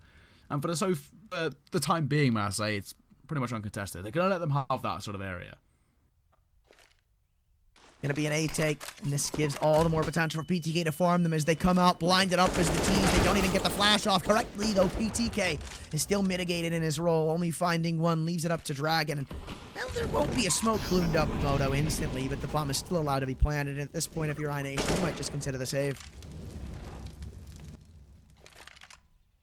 Yeah, I think that probably would be the save here, right? Post-spawn sets up pretty comfortably. And an AWP and an AK, I mean, the AWP is such an expensive investment. The AK, of course, they can't buy into them. May as well save them across. Give up this round to Marten. The only thing is, they're 4 rounds down. That's pretty substantial already. On T side, Marten looking definitely more confident than what we saw from them on Ancient, right? They looked nothing of what we'd expect from Marten on Ancient. And starting now to highlight the potential, the possibility for a 3-mapper. And the fact that they shut down this buy, again, so damn easily, it's just like, we're starting to see what we saw at the beginning of Ancient, right? Where Marten Gaming just were unstoppable. We're getting onto this really quick lead. And I mean, obviously past the 3 rounds that iNation won on CT's side, but like, Marten Gaming, if they pick up one more rifle round, like, you're already looking at 5-0, essentially. If they pick up that 6th before iNation could even strike back, this game could already be done. I think you're spot on. This game could be done, right? I think, especially with the full investment coming out from iNation again. I'll say that. 25-2. 1 through the smoke and 1 full blind. It's a brilliant way to get things started. He's actually going to be able to fall away. Olden, though, not as lucky. Okay, well, I think Maki wanted to smoke off CT, and I liked the approach there. You could see with that kill coming back, they were probably just going to see if they could pound the rock up B and see if they could find that one solo player. But now with a rotation come in, it's going to get a whole lot more difficult. Util comes flying over for both parties, but the T's lose this interaction. They have to actually take use of this utility. Only 2 Molotovs left. Hopefully one goes towards Emo. That is if you're a Marten Gaming fan. And if it doesn't, well, Troy could be good for a 3rd. There goes the Molotov, and they even have that player in off, and they're both going to be coming swinging in off of it. 1 for 1 helps PTK's team out, but as he runs out of bullets, we're back to a 2-on-2. Bomb goes down. iNation once again have to play the retake with an AWP and an A1S. Oh, Dragon delivers on 1. Maki falls. As Katalik now left in a 1 versus 2 here, and the problem is 35 points of HP is all he has to work with. There's both, in fact. Oh my God! A madman. Dragon. That's a brilliant way to find a 2nd kill. Flying through the air like an assassin. Delivers. And iNation get their 1st round on the board. That was actually so smart, too. Like, we need a replay of that, because, look, people may underestimate how smart that was from iNation, right? Even if they both come walking in and the spacing is good to potentially find that trade, maybe a lucky bullet strays away and they get the quick mowdown. But Dragon jumps up because he plays crosshair disruption. He doesn't intend to get the kill. That is not Dragon's job. It was actually supposed to be his teammate finding the kill. But perks of the job, I guess, mounts them with their 1st. Marten Gaming, it's surprising because with how dominant most of these rounds have been, they're taking an eco off of 1 loss. I see that. Of course, now, at least Marten, they have somewhat of a buy around it, but it is hesitantly somewhat. An AK and a Galil Sports by Tech9 isn't exactly what you want, but if they can overwhelm the CT side, this is where things will maybe work in their favor. Yeah, and I mean, iNation don't really have a big indication of what's going on. Just a very defaulty kind of setup. In comes the full site take. Molotov drop, but they're going to go through it. They don't have time to wait it out. Pushing down in CT. What is Volden's looking at? Can't find the kill. What the hell was that? 4-on-5 now. Volden, he's got to go big. A1S picks up 1. He's dancing around Nubox. They don't know about him, apparently. And he's only able to find 2. Damage still inflicted onto a couple of these T players, though. But with the bomb going down, you got to get a little bit worried. This is already a successful eco. Anything past this is big mileage for Marten Gaming. Money going to be a bit shot in the next round if iNation lose 1 more player. Smoke's going right in their face. And do iNation continue to just pester in for this? They have a ton of utility, but they're going to have to flash through the smoke. And the spam almost connects for a player. Holmes with them. What is going on? They're taking so long to come in here. They may be out of time. Flash is good, but they still don't come in off it. They let him get unblind, and there's just going to be a mowdown when they try coming in. Holmes has got him from CT. Marten Gaming in a 1-on-3. Brilliant. It looks like Dave just won the eco. Oh, that's stunning. Oh, Dragon. Ooh, lucky to be alive. 1 point of HP, and I think we can comfortably say he's been running with his tail between his legs as he just floods his way away. It's all good onto the bomb, but it does not matter. What does matter is Marten take another round in their favor, and again, a 4-round lead, 5-1, and that's exactly much better. We said that, you know, for Marten Gaming to find that round, they'd have to overwhelm that CT defense. That's exactly what we saw. They just flooded in front of them. There was so many targets set up, there's nothing iNation can do.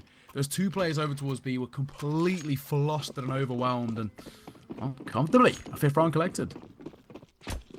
And I'm surprised to see a rebuy as good as we do. I really thought this would be a save territory now for iNation with how that went. But no, rebuying. Everybody has their rifle of choice except for Lonely Skipper there. Maybe it's going to be enough for iNation to bring it back. It looks like they're going to take into Hall. Skipper's here to try and counter this. Kill comes in for the first of iNation. And now, 4-on-5. Smokes bloom in their face. Marten Gaming, they're going to continue to try to pressure Halls. So far, it's been one of their more standard players, right? Second mid control in their favor, going towards Horse, and off the back of that, trying to make a decision. And that decision so far looks like they're doubling back over towards Banana, in fact. Yeah, but they have to go through Volden, and this guy is an absolute one-man army just jiggling in. As soon as he spots contact, he's got a smoke to be bloomed. And are they going to go through it? Looks like they are. Throwing the Molotov down, so down to the inflicted. There comes Dragon's AWP. They smoke it, but too late, too far. Another no-scope kill comes in from Dragon, leaving it up to Volden. Sitting in the second oranges. Trades go back and forth, but as the smoke settles, it's a 1-on-3. Maki's got to retrieve the bomb, and looking the wrong way. Toy gets a couple of opportunities at the frag, but can't get the shot back in time. So a potential 1v2 to be found if he can isolate the 1v1s, which he does to perfection. And I think he knows PTK's and CT know. He goes back in for the check at Banana. 30 seconds to go, and he's going to try to play the timing. Maki would have to ace to find another one for Marten. He picked up a quad kill to clutch out around an Ancient, and actually, no way. He's doubling back up towards A. This is so smart from Maki. He's completely bamboozled PTK, who's still just posted up towards CT. And I think PTK's starting to realize now, hang on a second, he's not here. On plant with 8 seconds left to spare, and PTK's on the rotate. The post plant gets set up, and Maki can hold and wait. It's the perfect position to be in. This is borderline unwinnable for iNation, and I think you even heard the footsteps, so Maki's just going to post up on line. The smoke comes in, but it actually doesn't fully cover the bomb. So if he goes for the defuse here, it's not going to help him any way, shape, or form, but playing around the pillar is not the optimal way for Maki to do that, and PTK is a hero in the iNation camp. Marten almost send shivers down their spine. I mean, they still kind of do, but they're at least able to walk away with the second round. I became a little bit too close for comfort there, has to be said, but iNation clutching out is the biggest factor. And, you know, again, the thing with Marten is we do see obviously some individual brilliance, but it does seem to be like they rely on Maki quite a lot, especially when their chips are down, right? It always seems to go onto Maki's shoulders, and I think you can't keep consistently expecting him to pull off something special. Of course, that time didn't work out. Of course, in doing so, Marten only had a 3-round lead, and I think it's a tense 3-round lead, especially with their economy being a little bit questionable to say the least.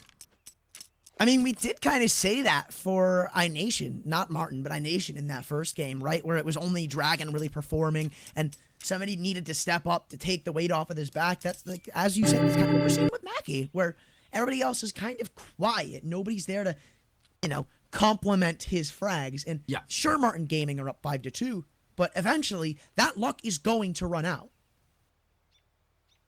Yeah, I think it's spot on. Luck is quite a big factor. So far, not so good, I guess you could say. iNation picked up a second round. Of course, we are now in a brief tech pause. Hopefully, it's only momentarily before we get this one back underway. Because so far, quite the exciting game. It actually could still very comfortably go either way.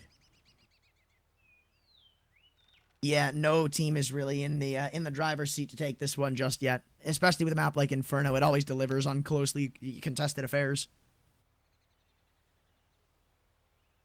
The question is, again, for Marten, how do they want to play this by? I mean, Holmes can hero. AK's going to do it. That's what I was very concerned about. Whether Marten were going to risk essentially going for that hero AK buy. It's not the worst thing in the world, I have to say, but it's risky. I'm seeing Maki sporting an AK and an armor himself. Only a little bit of utility. And actually, for the most part, they are picking up somewhat of a decent buy. But definitely can see 2 AKs coming out. And for GI God Katalik, I'm assuming it would be armor, Deagle, or Tech 9, in fact. They've converted this before, though, so I'm definitely not going to count them out by any means. Well, I hope Holmes can show up, right? Never mind. I just realized he gave the AK over, but I mean, he was loud over on Ancient. He really was. Like, he was doing some work for Marten. I feel like the only people that were quiet over on Ancient were Itzuo and G-God. Other than that, everybody was carrying their own weight.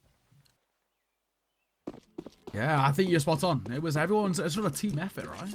Well, now hopefully more of the same. Part 2, round of 8 parts underway, and this is back to a regular showing. But PTK, look at this aggression. Did he spot one out? He did. Swinging forward, finds himself one, a reposition until second mid. This is brilliant, and he nearly drops the AK. Why is nobody supporting him on that play? Like, even a flash. Yeah, even that would have been fine, but nobody's behind him. Nobody's there to trade him. So I can't tell if that was over-aggression from PTK or a questionable play from iNation and their teammates, but all in all, you're walking away with a 4-on-4. 3 guns now in the hands of Marten Gaming. And honestly, Monkey, if I were him, even though he's 10 and 6 right now, I'd be throwing this gun over to Holmes. Tenfold, health's low. You don't, yeah, that's what they're gonna do. You can't really risk this AK falling because of the low HP.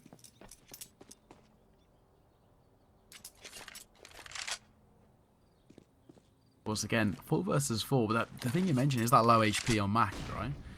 Weapon dropped across. At least at the very least, if it slows over an M4 or an S. I don't like how iNation played this. I really don't.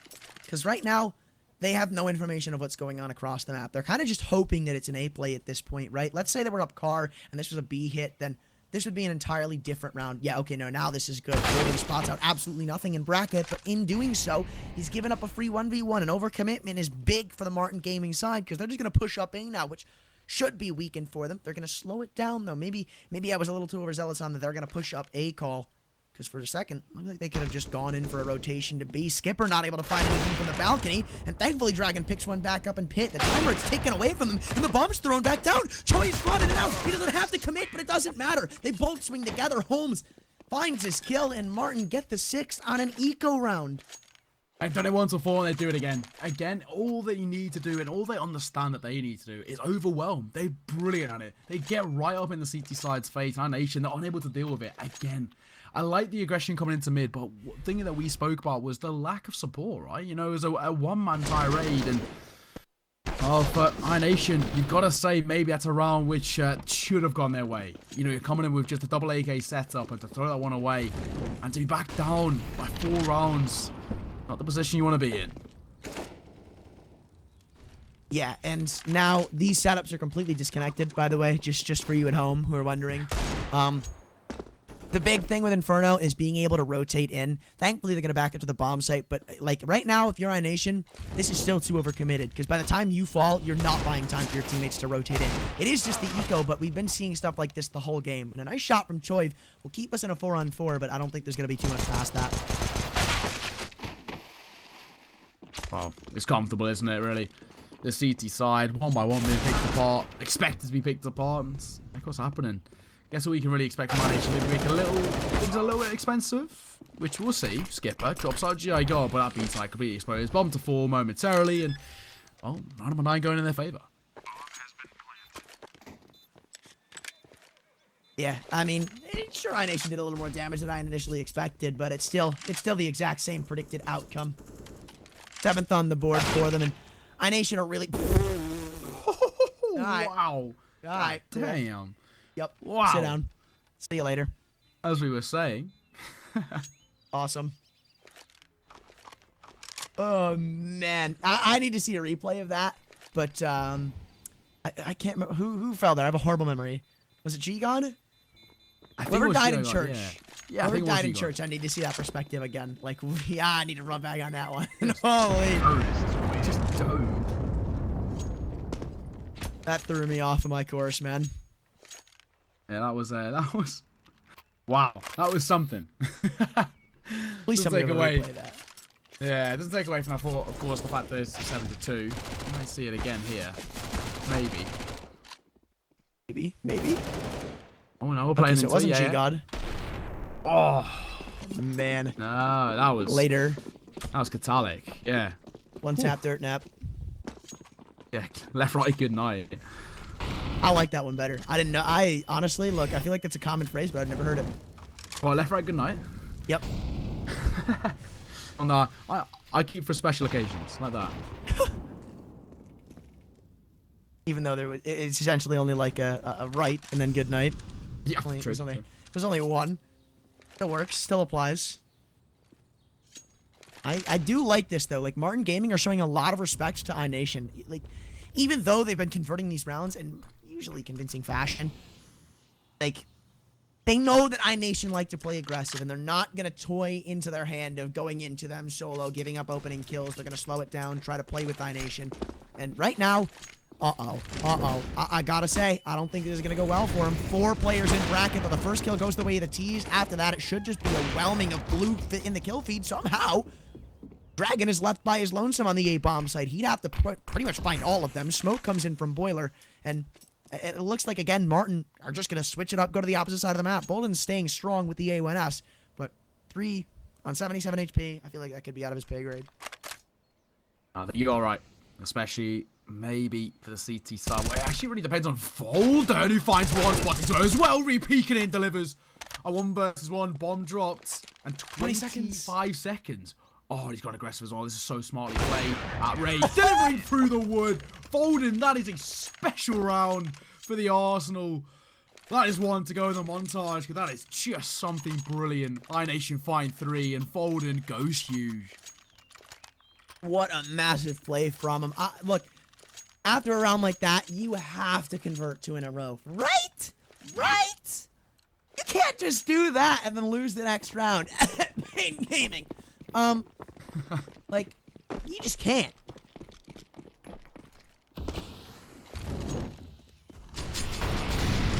Uh-oh. Oh my. Okay, you know what? I was about to eat my own words, but as the Molotovs and nades come flying in, a little bit of CT's coming out on top. Even a couple of tags go through the smoke. Zuo falls to 48 as they look to change it up and change up the pace up bracket. Running through the smoke goes 2 of them on the Desert Eagles, soon to be assisted by, I believe, Catalyx AK-47, and it's going to be an A-take off the back of it. Dragon, he's got lane chopped, he's just got to hold down. Choiv, he's really the man who's got to be contested. 1v1s, they're going to continue to give him 1v1s, but they just can't find the trades, and, you know, I like the fast plays, I like the switch up of it, and it's just not going to work. Don't work at all, and of course it's slow. Now left, 1 versus 3. 14 points of HP, bomb dropped. I think we can pretty safely say this round is done and dusted. Yeah. Izuo, maybe he finds a kill or two, though. He can make this expensive because the money for iNation isn't really that great. 1 more kill, maybe like Dragon falls. That op is irrecoverable with how far it is. And Folden's also fallen. So, you know, best of the worst because Folden only had the MP9. So, it's whatever. iNation, they still get 4 on the board. They still can rebuy into this one, but Marten Gaming have done a good job of keeping their economy limited. Oh. So technically potential for iNation to find this half in their favour. You know, when you look at things overall, that's the first time we've seen iNation pick up a consecutive round. Can this be the catalyst and the start of maybe a bit of momentum in their favour? I think the biggest thing that we do mention time and time again is that for Marten Gaming, there's no buy going into this. A little bit of upgraded pistols, a bit of a flash, but we're already evolving off to a fantastic start at range. Then where when they're showing his prowess, so he doubles down. Comfortable, naded towards mid as well. And Holmes and GI Guild, I think they got a fall momentarily. I think we'd safe to say that. Yeah, they are feeding him a banana. It's just the B players in that round. All 5 come from him. And, I mean, same with the belts of the round count for iNations. It's 5 for them, down by 2. Still chance for them to win this half, right? With the scoreline of like 7-2. I did not think this was going to go anywhere near their favor, but I digress. iNation, with how they're looking and the form they've taken in the later stages of this half, honestly could win this half.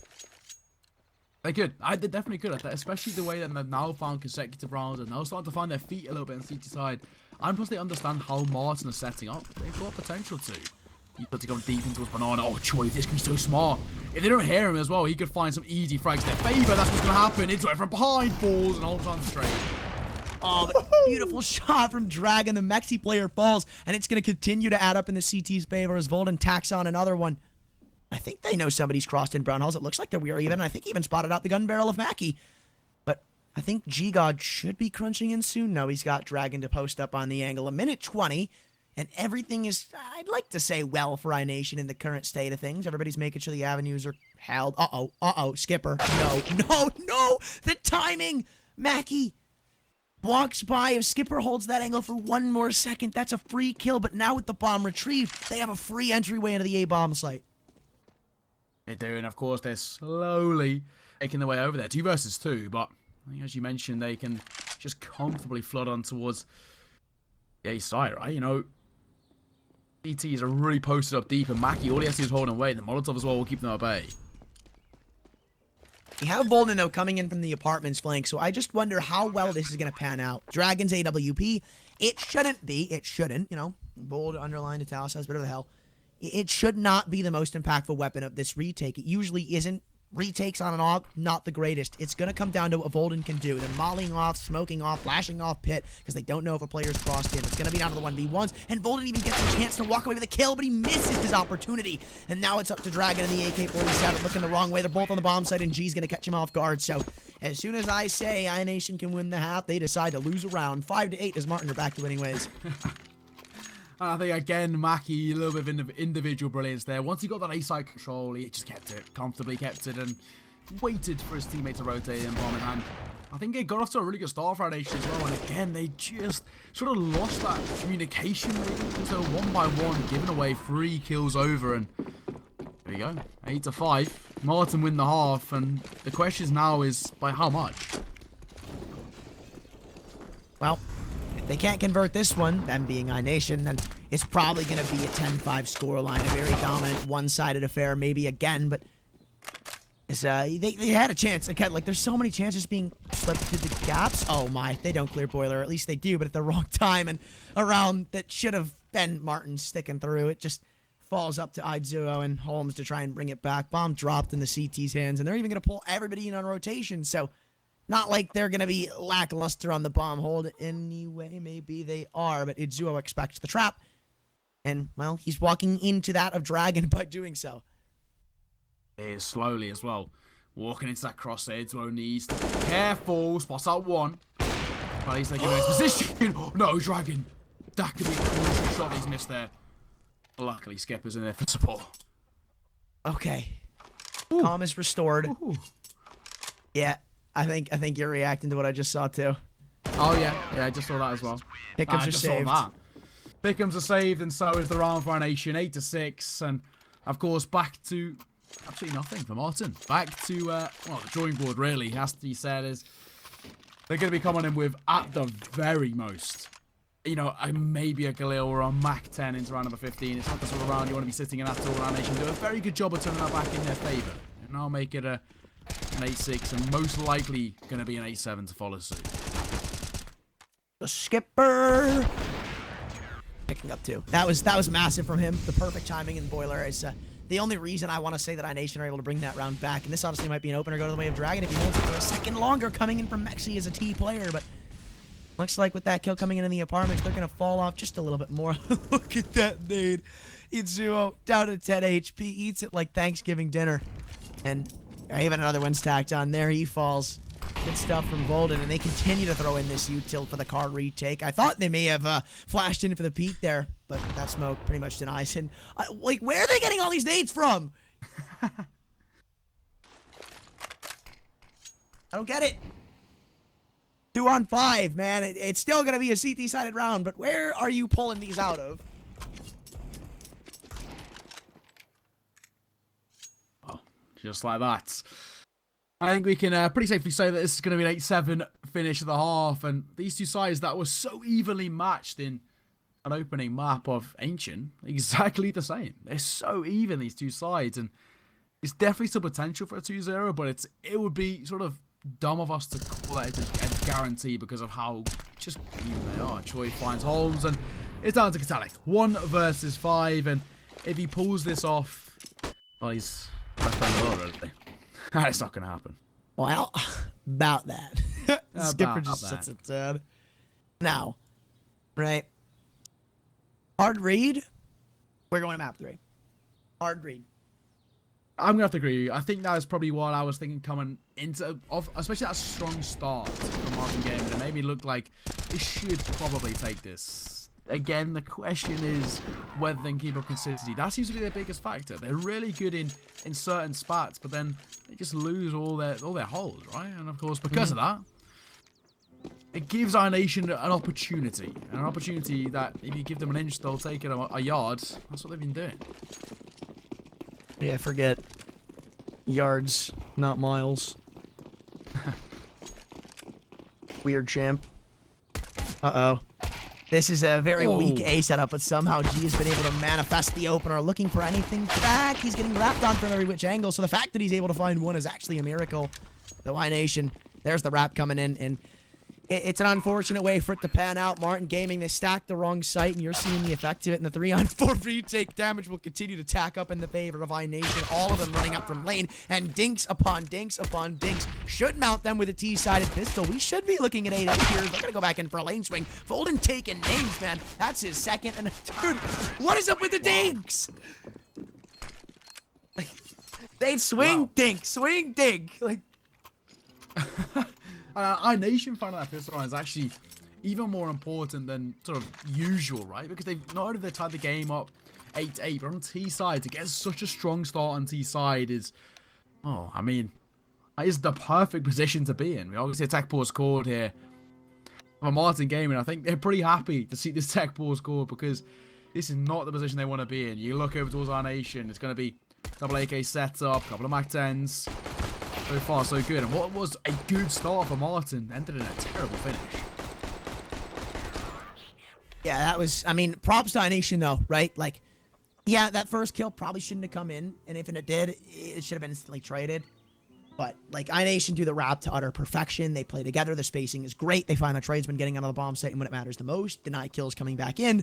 And now Marten Gaming, their backs, I don't want to say are against the ropes, but definitely for the category of starting yourselves off well on the CT side. They're going in for the force investment of 4 Deagles, the Scout. No MP9s, kind of surprising, but I wonder if it'll be a choice that affects them greatly or not. Yeah, spot on. Spot on, of course, 8-8. Hopefully, only a minor tech pause will get someone back underway because this has been an exciting game, an exciting series. These two sides so evenly matched and honestly could go either way. I would agree with you that this is looking primed maybe to being a 3-mapper. I think Marten definitely have the potential as a map in which they're pretty comfortable on. But I'm still always going to go back to this biggest factor. That has been Marten's, I think, biggest deficit. They lack and struggle to keep consistency. Now, Neokai, because we got a technical pause. We can get a little bit off topic. What are you doing after this? What are you doing after this? It's my friend's birthday. Damn. Well, I mean, nothing immediate. How come? You know, if this game ends 2-0, there is a certain Danish team that's playing. Very true. Very true. You know, Very I'd like true. to. It is it's only best of one. You know what I mean? Yeah. You know. Only a quick one. But the thing is, will it end 2-0? I mean, we haven't seen so far that iNation have the ability to. They've shown spurts of it, right? Real silver linings at times, but I think overall, I think it's hard to call. I don't want to be in a position to call this. I think originally coming into this, I said Marten 2-0 just because of current form, but honestly, it could go either way. So I don't want to be in that position to call because it's too hard. Yeah, it's not an easy prediction right now. It's kind of like picking the pick'ems. Yeah, no, spot on. Not too easy. It's just predictors. Yeah, just trying to keep your head above water, isn't it? Really, as best you can. But well, hopefully his tech pause is only a brief one. Want to get this one back on the way. I mean, it's not too much of a big issue. But that's the thing about online CS:GO, right? You do get these each time and time again. But hey, there we go. Round 17. About to get underway here.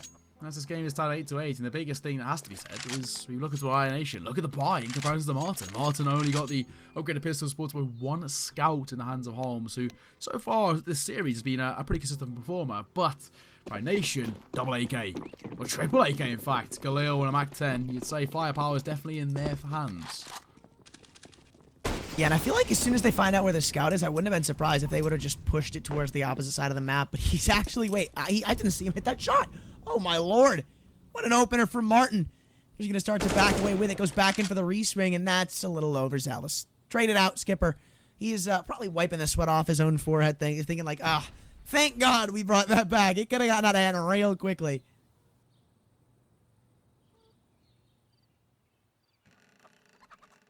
I'm going to count the pistols. We've done it once before, and it's happened a couple of times that it's not played out in that favour, so far we wait and see. Utility coming forward, and that's the big difference maker. But iNation, they're actually trapped in a wall of smokes.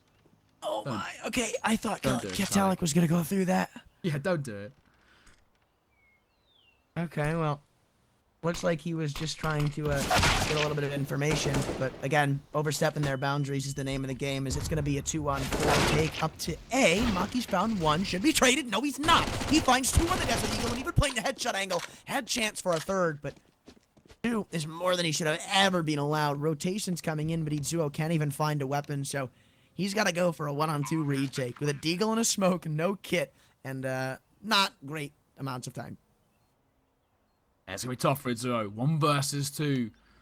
Eagle Armor, 1 smoke to work with, but so many angles to clear. So I'm going to come into that front side a big bit, as he just wants to give himself somewhere of room to work with. He swings forward, he gets house, Dragon jumping up. That's a little bit of BM. Just to add insult to injury, 9-8. iNation for, right in saying, the first time in this game take a lead. Well, they should be able to muster up the 10th off of it. They're not going to have any much on the opposite side of Marten Gaming. Couple of pistols. We've seen it happen before. We have, but on a map like Inferno, I really doubt it.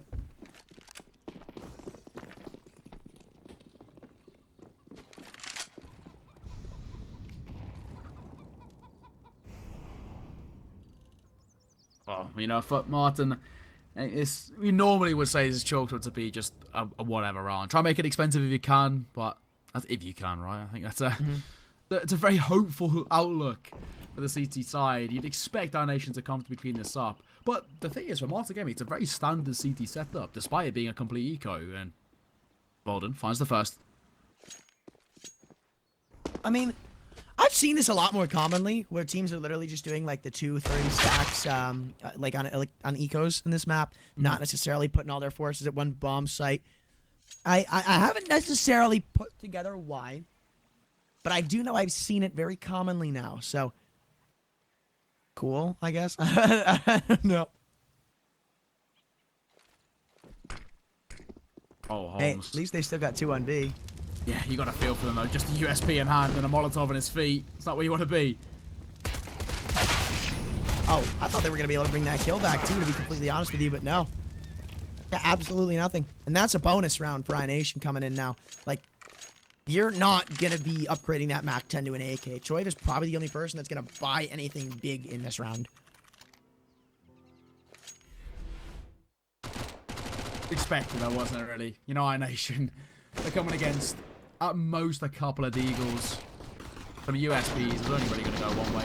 The Marten Gaming, they're playing the long game. That's the best way to play it. There's no point going for any too much of an overzealous buy into that. But they have given up double digits towards iNation. And of course, the fullback coming forward, failure to convert, does once again put them back in that brutal cycle.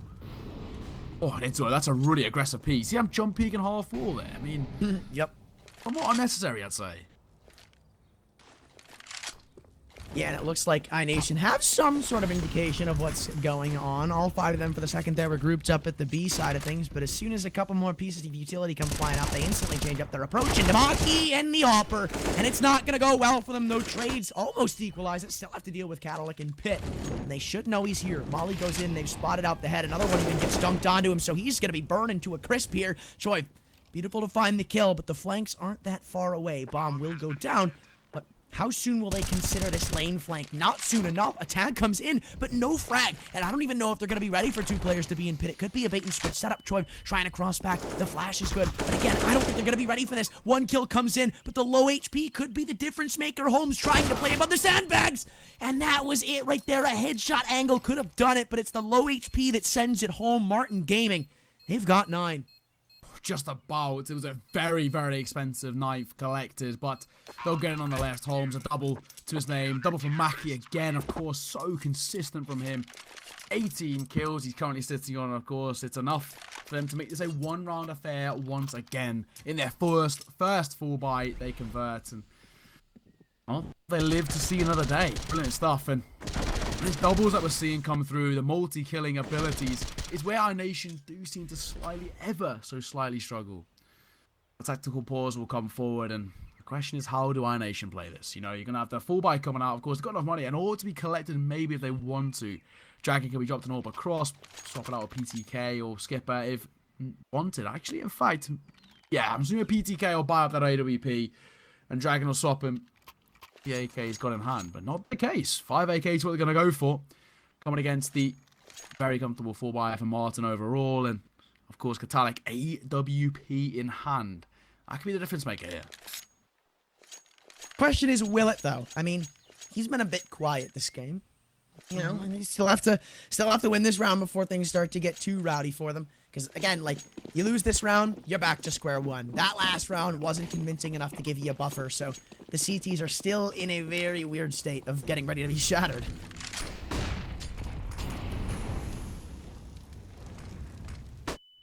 Oh, what? Did that just...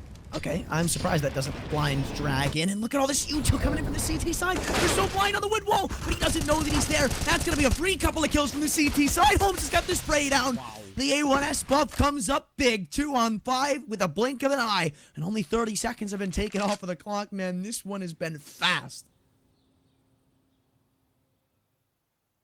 Holmes, brilliant. Again, finding the spray control through. It's not going to support. Volden, though. Does at least make it competitive. Find a beautiful shot there into Katalik. And, you know, starting to beg the question. Got that top banana control, but it's a 2-2 split for the CT side. And it does make the question of maybe making their way over towards A might be the priority. The question is, then surely not aware of GI got in towards Mexi. Surely this doesn't happen, right? Surely not. I mean, yeah, there's 1v1s to be isolated, but the only one who can reasonably be taking these 1v1s is the Opper. There's a flank coming in. Everybody's mustered up on B. So, like, yeah, no, this is going to be a free kill. It's all up to Volden in a 1 versus 4. He'd have to ace, but the boss on the jiggle, it's just so good. The goated gun in the game puts us to a 21st round all tied up. Stunning stuff. 10-10. This game, again, could go either way. And you have to say the cover on a 4, Marten looking in a strong position. Of course, the big factor that we mentioned time and time again is that iNation are going to have nothing. The question is how heavily do they want to invest into this round? It's mainly Marten have been very good at converting force buys. I think it'd be very risky if iNation went for it. They haven't had the same sort of similar levels of success. I don't think it's a necessity for them. And I think they understand that. They've only gone for a small investment. Sure, you've already taken 8 damage as well. Like, I want to see the util damage, man. I really do. Holy.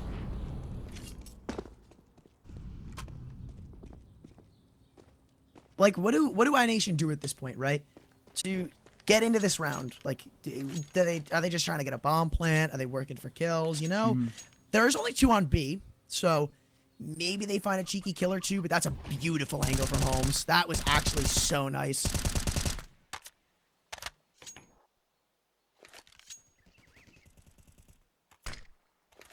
Okay, well, Fnatic smoke comes up, Molly goes back, and I like the plan. iNation that wanted to try and pounce on 1v1s past it, but with the Molotov coming in, they have to show it a little bit of respect. Flashes are good. There's been a little bit of util bought up by the offense, but they haven't cleared out the Opper, and it looks like it could just be another farm for him. The Glock gonna win the duel. Picking up that one-shot wonder weapon could give them a little bit of hope in this round, because, wait, oh my lord, that could have been scary. But now, it's in the 2v4. Maybe they find another kill or 2. Nope, that should just be it. They did well to find the frag under the man at the player in CT, but without a bomb plant, it kind of makes it all for none. Yeah, it does. Without a bomb plant, it's completely useless. And of course, now Choi making his way over towards apartments. He's spotted momentarily, and there we go. GI cleans up. That's Marten regaining that lead that they lost quite a while ago now, and they've now got it back in their favor. The question is, can they keep it? We said they're a team who've been very momentum heavy, and momentum is definitely in their sails currently, but that wasn't eco. Now the 4x comes out, this is the real test. Yeah, this though, like, Marten winning this one could start to send it home. We gotta remember their CT side of iNation was super strong when they felt their groove, that there wasn't really much that was gonna stop them, right? I do wanna, like, compliment these Oppers, because both of them have been fairly, like, what's the word I'm looking for? Fairly fluid. They haven't been static in their positions of like, okay, well, I am an A player, so I to A. Like, they have all been, both sides of the coin, they've been easily going around the map, finding openers, changing up the timing, switching up the pace. And it's really caused some I don't want to say miscommunication, but maybe misplays from the opposite teams, because it's hard to play against a mobile Opper. Yeah, no, very true. I think a mobile Opper is hard to read as well. So unpredictable, and that makes such a big difference. Well, Gonna be an 8 crunch in the 5-on-2, at least at this side of the map. We've seen a rotation coming from Holmes, but if he falls, things could get dire. But why do I question a man? Easily picks up the first, no trade potential inbound. It even looks like they want to go in for a repeat. Another tag gets added on, but that just plays into the CT's hands. 57 seconds to go, and they have to commit to the A-bomb site. Molly goes up in a library. It's a bad smoke to block out vision, and Dragon, you can see he wants to walk through this. He wants to phase it, but Cadillac's just holding to utter perfection. 3-on-5. And it looked like for a second, iNation could have probably pounced on a weakened bomb site, but they took too long. And Marten Gaming have the rotation. They have the numbers, they have the advantage, and they should have a 12th round. Ooh, Mackie falling. Cleans up. 12 to 10, and I think now maybe it wouldn't be a bad sort of idea to say this could be going towards 3 maps. Marten are really in the driver's seat now, and iNation struggling to find anything. Hence why we are going to see a tactical pause called by the iNation side. They're struggling, especially tactically speaking. Of course, they're going for the tactical pause, but it does seem to be they're executing just a little bit lackluster on the T side. They're quite easily read by Marten. Of course, has left them in a pretty stable state. You know, they've got a 2-round lead, the Marten Gaming side. They're starting to bridge quite the notable gap, and again, consistently winning this battle of the economy where iNation are in this brutal cycle. They fall by in, lose the round, back to the double eco, rinse and repeat. You hate to see it. You do. You do hate to see it. iNation, they started this so well, too, with the first 3 rounds. I believe it was even close when it came to the first actual rifle investment, but it looks like after that fact, Marten Gaming have been able to muster up control of this game. Once again, going to be an eco coming out from iNation, so not converting here, obviously, is what you would expect, but 14-10. I will say, we saw the exact same score at that point. Like, if it does get to 14-10 on Ancient, and iNation brought it back, but again, there's no, like, super one-sided side to this map. It comes down to complete skill. Yeah, it does, doesn't it? Yeah.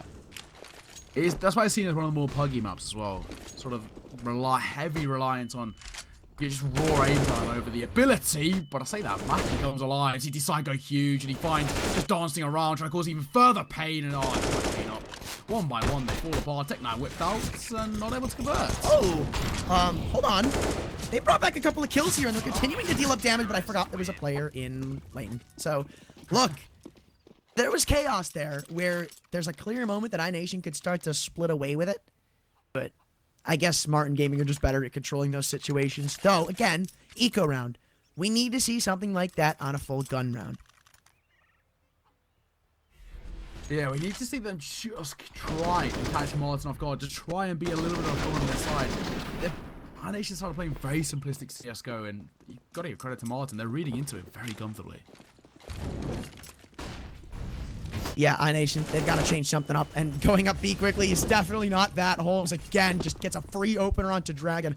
And they've, again, just have to slow it down. Like, these openers aren't going their way like they were at one point in this game. And they have to understand that. I think at this point, iNation, they got to call a pause, talk it over. I don't think this one's going to go their way. There's so many players grouped up at B. Cadillac with the op. Zuo and Volden Zuo and Holmes are just an army to go through. Added on to the EWP. It's going to get dicey. It already is. 4 vs 3 man advantage again collected, and this has started to fall apart for the iNation side. Dirty over coming through as well. Does he choose to play in front of it? Skipper falls. He picks up a double. Hang on a second. Now this round's taking a turn.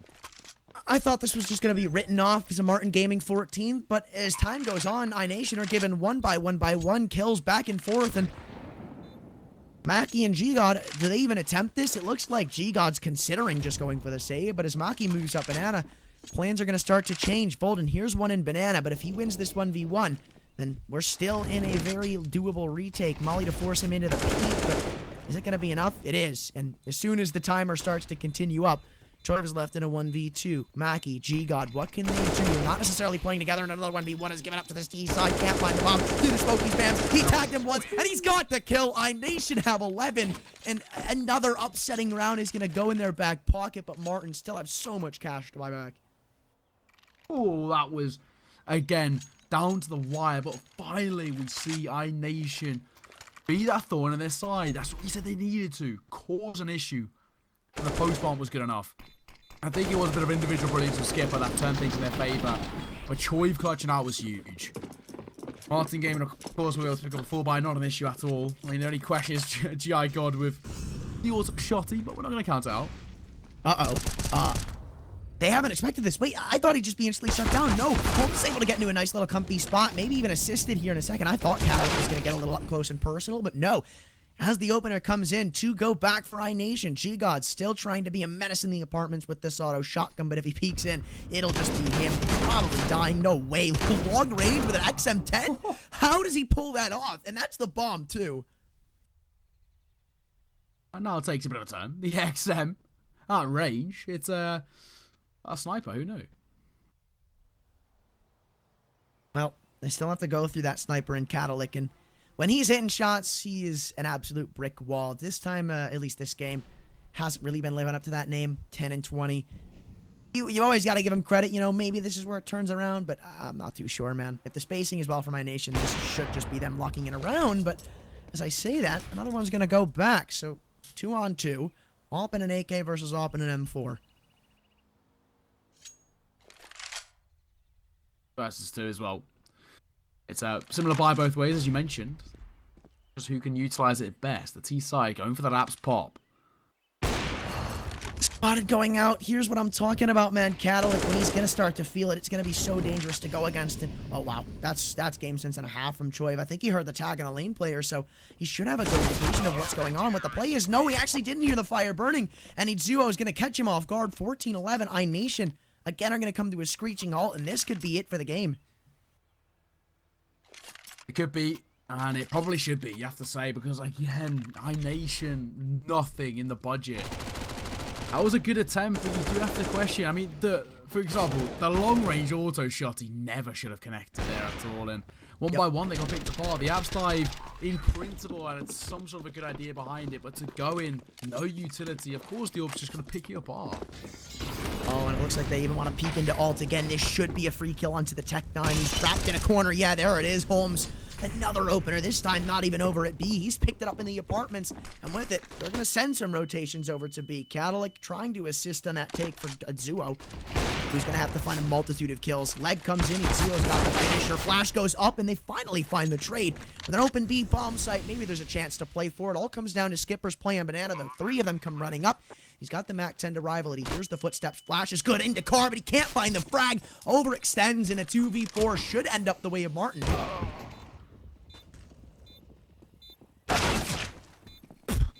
Nope. Nothing to say. Just sit down. Wow. Good night. Easy. GI again. Easy pick his skin up. 15-11. And I think now we can safely say map number 3 on the cards. Nuke going to be coming up next. And at the side of map, it's going to be everything. I think iNation, they've really come into a tough slump on their T side, but they can't really find anything. Yeah, it's unfortunate to see, especially with how iNation had played for most of this game, but now we're starting to see Marten actually wake up. And, I mean, I'd be lying to you if I said I knew a lot about either one of these teams, but with how CT sided the affair has been for Marten Gaming, now that they're actually able to wake up as a unit and play more cohesive, Nuke doesn't give me the best feeling. And oh my lord, okay, well, it's an A take if you didn't know by the 4 smokes raining in. So one coming into Moto is going to be enough to block them away. Not Choiv, he's not ready to give up this game. Sprints up, binds 2, PTK keeps it going. And looks like we may be continuing this game. 15-12 would be the score. Yeah, like, through the smoke is most of the kills in this round. Marten dropped the ball a little bit here. The CT side, I mean, they could go for the save, but the economy is good enough either way. Alec just holding in towards mid, not going to spot anything. Izuo dancing around that B site, and that's a much better take. iNation, they just step up the tempo right in their face, don't allow the C side to set up anything, and just aggressively look for the Angels, which works in their favor. You already see a bit of individual brilliance from Choiv to find a double, and one by one, things just fall into place. The question is, Anton, surely we're not going to get another overtime. That's what I was going to say. Like, surely not, right? Like, not again. This should be, like, okay, Marten, look. Drop down your team liquid chokers for Ancient. That's fine. You took them off coming into the start of the CT side. Like, not again, man. Exactly, surely. To say map 1 was a choke is already an understatement. to say it happened again. Now, come on, man. Come on. Can't let it happen. Surely not. I mean, it's... If Marten loses again, that just shows that they just cannot keep up with the battle fatigue. Yeah, I'm with that. I think that's a good way to put it. And, okay. Well, for a second, I thought it was a 5-stack, and I just saw a bunch of players clumped up.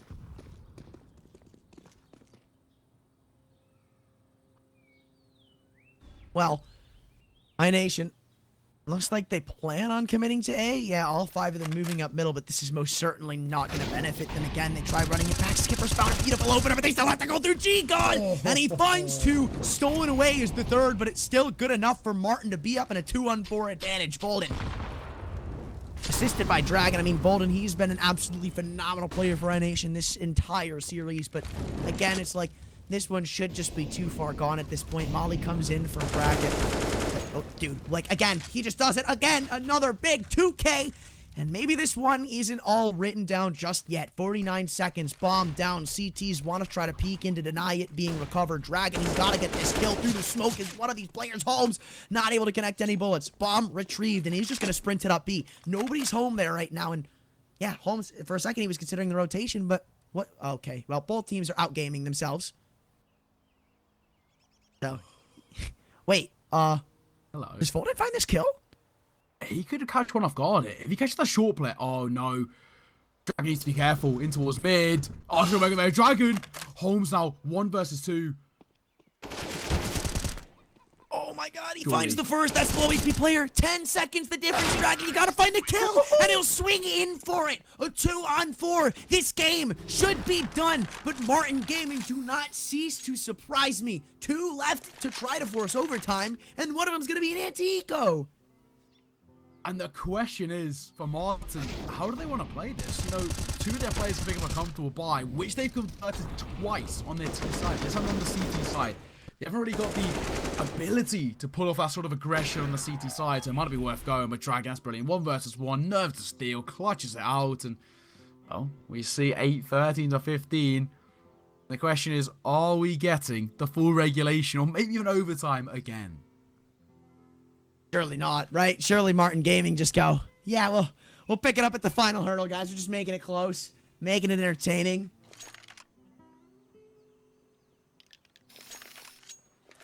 Surely, right?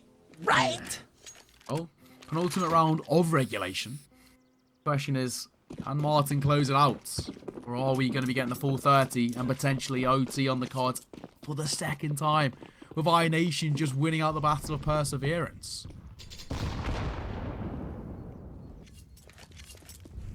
Alright, well, this should, again, be a iNation-sided round. Right? You're only going against pistols, 4 deagles, dualies. Not too much standing in your way. But that being said, every time I say something like that, it turns to utter turmoil. Valden leading the charge, Mac 10 in hand. He was the only reason that iNation brought that last round back.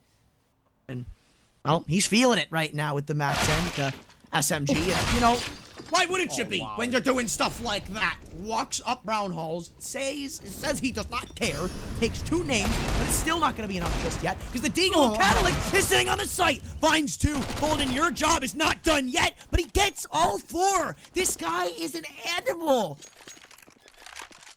Bolden has stepped up big time here. 31 kills he's currently sitting on. And it's all down to Itzo. 8k in hand. Half armor, 1 flash, and 43 points of HP to take a 16th here. That seems like a big task. He's moved his way forward. Dragon playing anti-flash as well. Waiting, swinging forward. Finds Volden.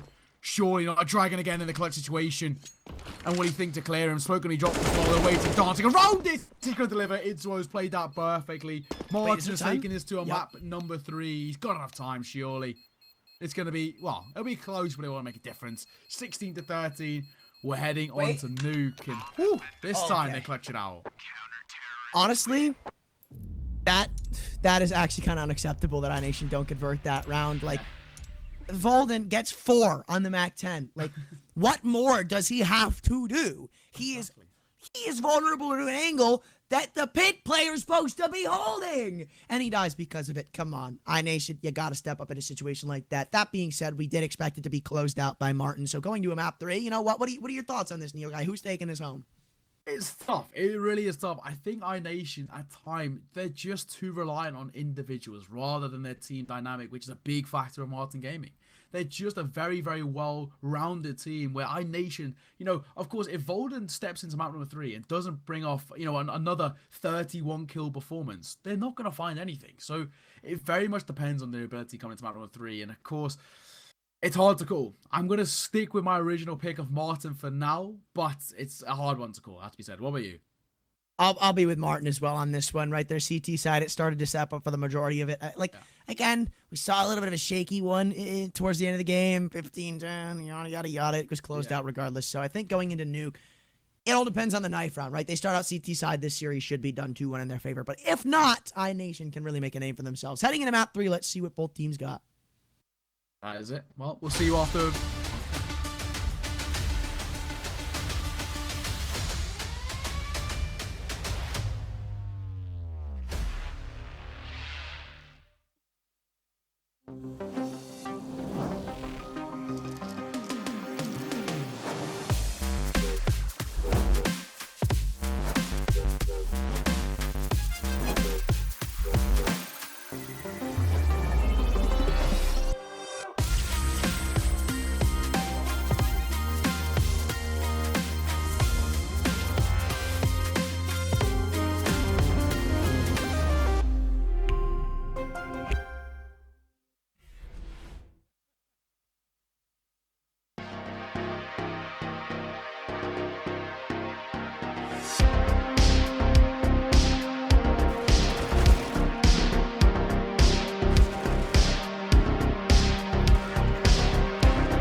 Welcome back, ladies and gentlemen, to the CEE champions. And Fran's losing it. We're losing it. We're heading into map number 3.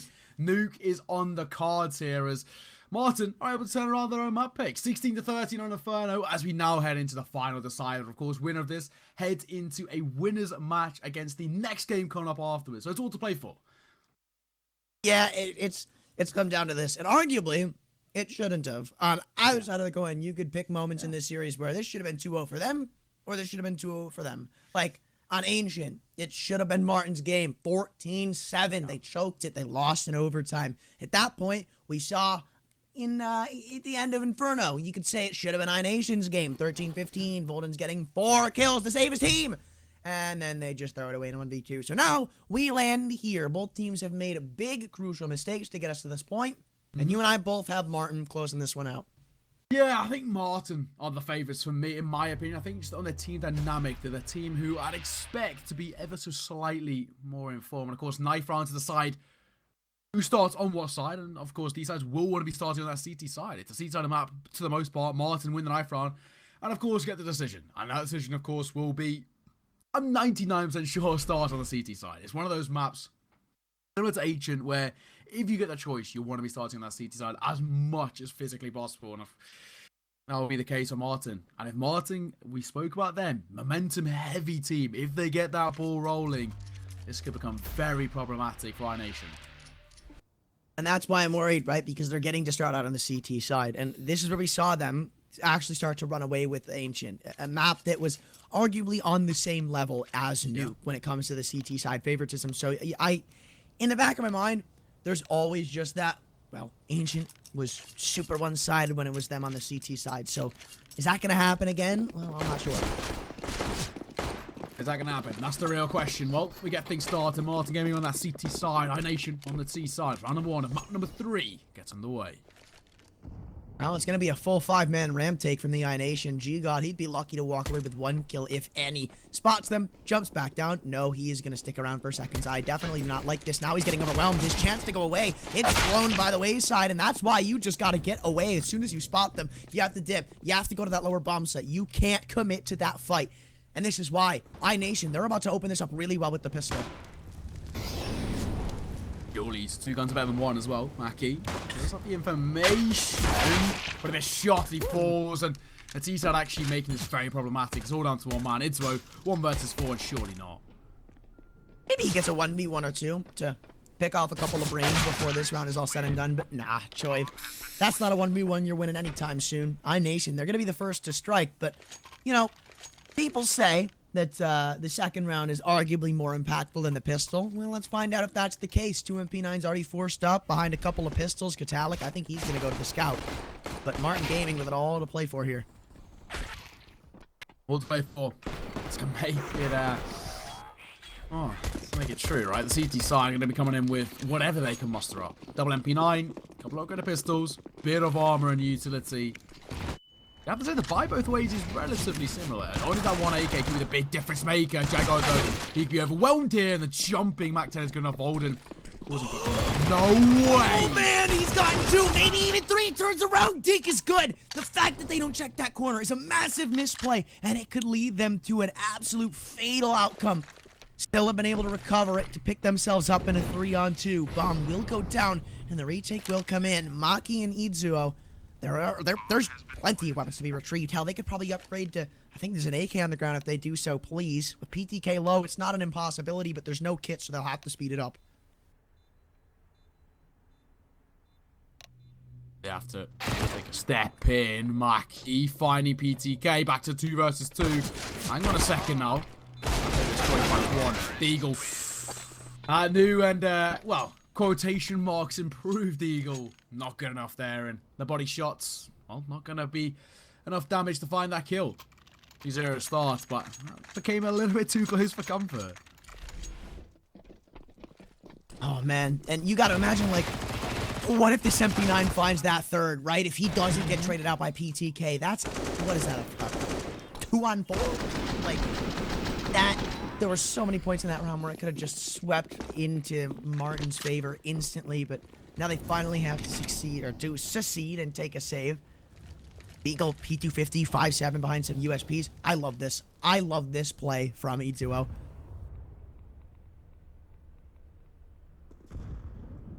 And I'm confident he's going to get a kill with it. In that position, surely. But if he extends further, Yeah. Skipper will pick up par. Easily.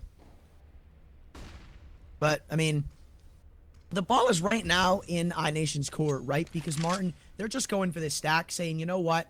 Let him come to us. If push comes to shove, what happens? We lose the anti-eco. Oh boy, oopsies. Like, I kind of like the gamble stack. I like it here. It's not bad. Yeah, that's bad. Ooh. No, it's Ooh. not. That's nuts. How does he get that kill? Yeah. They're just a jiggle peek. Oh, Holden as he can. Yes! Tango, he gets it. We said it. He's gonna do it. Easy. I'm telling you right now, in rounds like this, people don't use the Zeus enough. They don't. Just gotta, you know, it adds to the fire, right? It's you know, if you're in that close range, it's a one-hit kill. You should be taking advantage of it. Like, think about it, right? If you have like $2,200 as a CT, yeah, you can buy a P250. Maybe you get a kill like this, right? It's rare, but you can. Maybe a 5-7, right? All those fun things. Yeah, yeah. But you could, if you play an angle where you can play it in the close range, which is, there's a lot of angles like that on this map. You buy a Zeus, you go 1-for-1. Even if you get traded, that's a 4-on-4, right? You still have a really good buy. You make it a little bit easier for your teammates. Such and such. I don't know. I just love the Zeus on rounds like that. Yeah, I'm with you. I think it definitely has potential, but of course, now's the big test. iNation 3-0 starts. And Marten, a full buy, and one in which they definitely need to convert, but Toiva's already in such a strong position. I like the setup they have on the lower bomb site, but I'm not too sure if it's going to get tested this time around. Wait. How did Troy get down here? Are they weary of this? It seems like they are with how they're playing. I think they're wary that the vent dive was potential. Skipper falls, that's a huge opening kill. Okay, well, it is going to be an A finish. Needs Zuo to be tested, and down to 2 HP, he falls. 1 bullet's the difference, or maybe it's not an A take. They're going to go down to B. And there's still a couple of players to walk through. In fact, I don't think anybody's falling on B, so iNation, they have definitely picked the more evil of the two options, and needs Zuo, even on 1 HP, to be able to find himself a frag. Traded by Volden, but still, he's been able to get way more than he should have been allowed. Marten finally getting on the board in the rifle round, and it's got to be the start to something, right? iNation, we talked about things like this over on Ancient, where now at this point, you only really need like 2 more rounds to consider this a good half. Yeah, I mean, normally I say for T-side nuke, I normally say I have a golden number of 6 is what I look to. The golden number of 6. If you pick yourselves up 6 rounds on your T-side, I think you've set yourself up very, very comfortably. Similar to Ancient where you normally say 5 or 6. I think normally 6 on T-side. I actually in the halfway there. But of course, the buy coming into this round number 5 is not what you want for them. You see a double Mac 10. Double AK, 1 PT50, it's going to be a tough one, but an uptake in tempo could be the difference maker. Look at this from PTK. Good. G-God finally played this well. He drops down. He doesn't commit to the fight. He tries to back away. I still am not the biggest fan of the position that he tries to take up, but, I mean, it's better that he gets it nonetheless, instead of just getting instantly traded out. Now, 4v4, and be the straw that breaks me. What the hell? How does it get 2? Marten, what are you doing? Oh man, How? this is done. Like 4-1. This is set in stone, man. How is Troy picked up 2 there? That should never, a Mac 10 against M4A1S and an AK, and he wins out that fight. Wow. Well, Absurd. Well, Holmes is gonna just fall away. M4 in hand. It's a sort of aligning to a terrible lost round from Marten Gaming. Economy is shattered. Morale probably as low as it's ever been, and things are not looking good at all. Marten Gaming again down by 3-round deficit. And if that wasn't worse enough, their money isn't going to be the greatest. Yeah, they can go for the reinvestment. I'll tell you that much right now. You can probably see a couple of MP9s amidst like 3 M4s, and you can see an investment. But You want to take that now, where you're not going to have the EWP. Even if you win that round, you're probably not going to have it for a round or two. Or you just take the save here, you buy it in the next. I like this. You don't want to let them get further than they should. They're already going to have 5. So now you got to think 9 rounds in the half past this. 1 more, and they hit that golden rule that we set for them. Yeah. Well, so far so good, right? Marten Gaming. A hero M4 on S. I don't have too much faith. Yeah, I mean, Holmes, if anybody can do it, it's him. But still, like, I said it last time we saw him on a gun like this. He's not going to be able to ace by himself. You're going to need to see something from other players around the map. And with G-God the first to try and defend on the Desert Eagle, I don't know if I have the highest of hopes. I'm with you. 4-1 though. 10 short for an iNation 5th, and that leaves them 1 away from my golden number, which is already such a strong start. So far, the tempo's so slow from the iNation side. And I think for this one, again, it's similar to what we see time and time again, where it's you know it's going to be a very, very mixed bias. You just really want to try and avoid the gamble. Stack! Holmes finds 2! Okay. Dragon, they didn't even consider it. And he's not even tagged up. I said this is out of his pay grade, and yeah, it still seems to be, but the fact that he gets 2 there, unchecked, uncleared, nothing, like not even a bit of damage, kind of unacceptable. 4 on 3, still. Weapons heavily in their favor, and in comes Choi for a mini. We have seen him do some incredibly nasty things this game. This could be another one of them trying to swing in. Golden's got the frag, and he steals away the second in from heaven. So as soon as this round looked doable for Marten, it's instantly swept under their fingertips. Yeah, and of course, the only thing that can be said now is really actually for Choi and PTK, they're low on HP, significantly low on HP. One stray Eagle bullet anywhere will trade them out. So, holding a lot of pressure on his shoulders, needs to make sure not to overextend. No way, Jago gets up here. Oh my god, Eagle up there. Uncontested, that could have been problematic, but it won't be the case. 5-1, and I'm telling you, this is a really solid start, has to be said, for iNation. They've come out the gates flying on T-side. Yeah, like, yeah, again, I'm starting to get worried because 1 more round, and it's that golden standard. Like, let's say iNation pick up this right round. Let's say it's close, or they win like a 1v1, right? Or the time runs out on a bomb plant, or a bomb defuse. Then Marten are yet again going to be forced to take a save. And at that point, it's 7-1.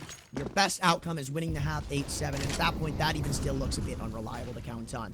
So, I feel like a lot of your success in this game, let alone this series, kind of rides on this round right here. Yeah, spot on. This is a big round, a full investment again, but they've been stuck in this brutal cycle for a while. Look at the aggression coming in, the Molotov causing serious damage. Mackie gonna fall. I think the A bomb site's under siege. A smoke and Squeaky's going to delay it just by a little bit. Izuo at the second vent. Could have a 1v1 given to him. Wait, what's going on here? They're turning away. They're going to be going back down ramp, thankfully for them. Everybody's vacated the vicinity for Marten. They've all went for this A stack, and it's not going to prove very well for them because as the bomb goes down on B, you're staring at a 4-on-4 retake with map control in the favor of iNation. 3 players make that all 4. Coming in from Secret. There's a nice little 2-man setup. At least there was. Going on. Now Dragon sits idly waiting by on the staircase. Izuo, he's got a pin pulled, and the spam could potentially come through. 2A1S's sit behind the smoke, eagerly waiting.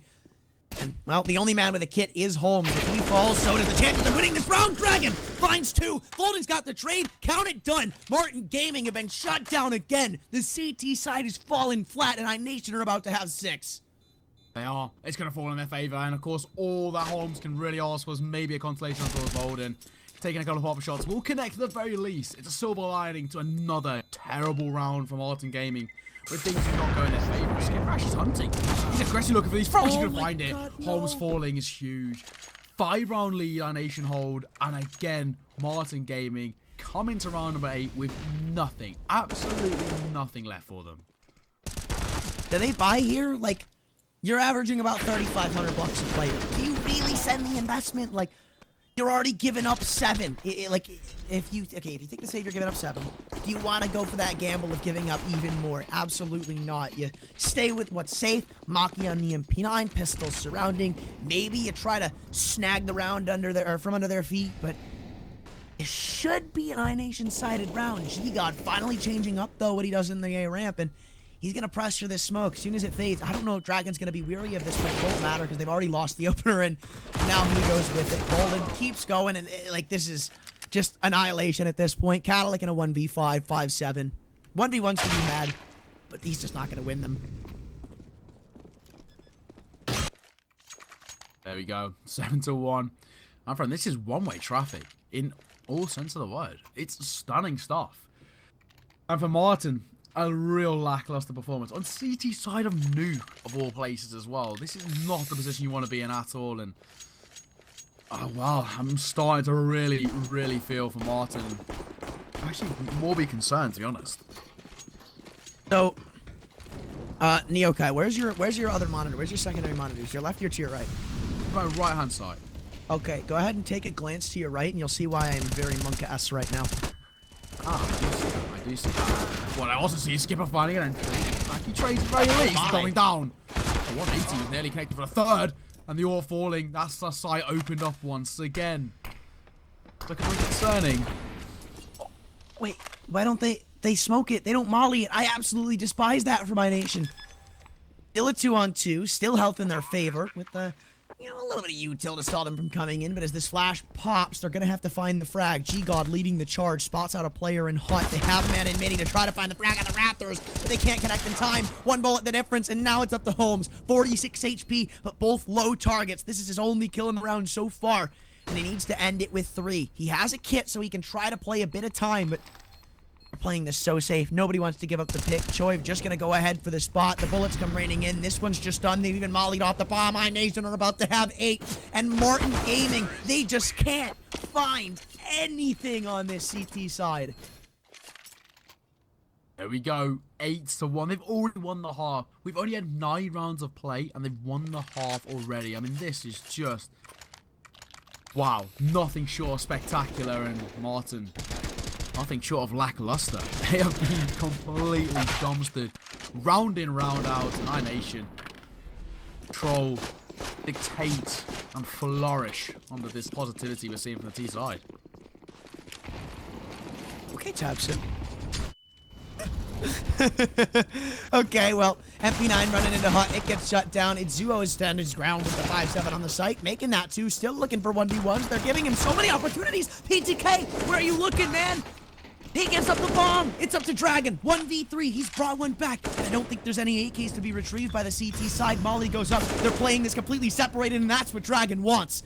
Cadillac's picked up an SMG. Looking at hut. He's got the timing. He's got the angle. And he's got the 1v3. iNation, it's so close there, but they, again, just keep picking up these rounds. Marten Gaming, it looks like they may be starting to tap out at this point. I think they are. This is really not looking good. Marten Gaming have just lost in all sense of the word. Not in just in terms of the server. The mental game is in the bin for the CT side. They can't find anything, and from Dragon, that is something special. Isolates those fights brilliantly, one by one, peeking around, playing around his position, and of course, just using information to his degree. That is perfectly executed. Marten Gaming, he's not starting great. There's a significant amount of damage is dealt towards Holmes, but the same can be said towards Choice. Oh man, what a beautiful opener. Cadillac, he's falling at ramp, and now G-God's got to pick up the pieces. Low HP on Skipper and Choiv, so not like it's an impossibility, and he's just going to try to drop the smoke, but iNation, they're cool with this. They have control of ramp. They found that opening pick, and they have forced Marten to make the move back. 2 players trying to come in on rotation, and Naki, it is magical he's able to find that kill. So that one doesn't go his way. The round, again, may just fall by the wayside. Choiv adds to his tally, and that's one of the low players. So iNation, they continue to add W's to their checklist on this round. It should be an outside crunch. I'm confused as to what the play is. Again, it's so separated, but it looks like they're going to converge on this A bomb site. Itzuo's fallen. Maki still stays strong in the hut. They have an indication, but Bolden doesn't go for the hard clear, which drops the bomb. Yeah, but so close to falling versus 2, and they'd all flood forward. Bomb with plant at the very least. They've prioritized that. Now the retake has to be set up. The post plant will be good enough, though. Maki's already got an advanced angle, and Skipper low on HP. Easily dropped. They're both going to be coming in from the vent side. Footsteps for PTK playing around. He's got the spray down. And another big clutch from iNation. Locks in 10 rounds. Yet another clutch. Another one. And they've converted. I mean, Oh, Marten, everything they try is just not good enough. You really do have to feel for them at this point. I mean, this is just...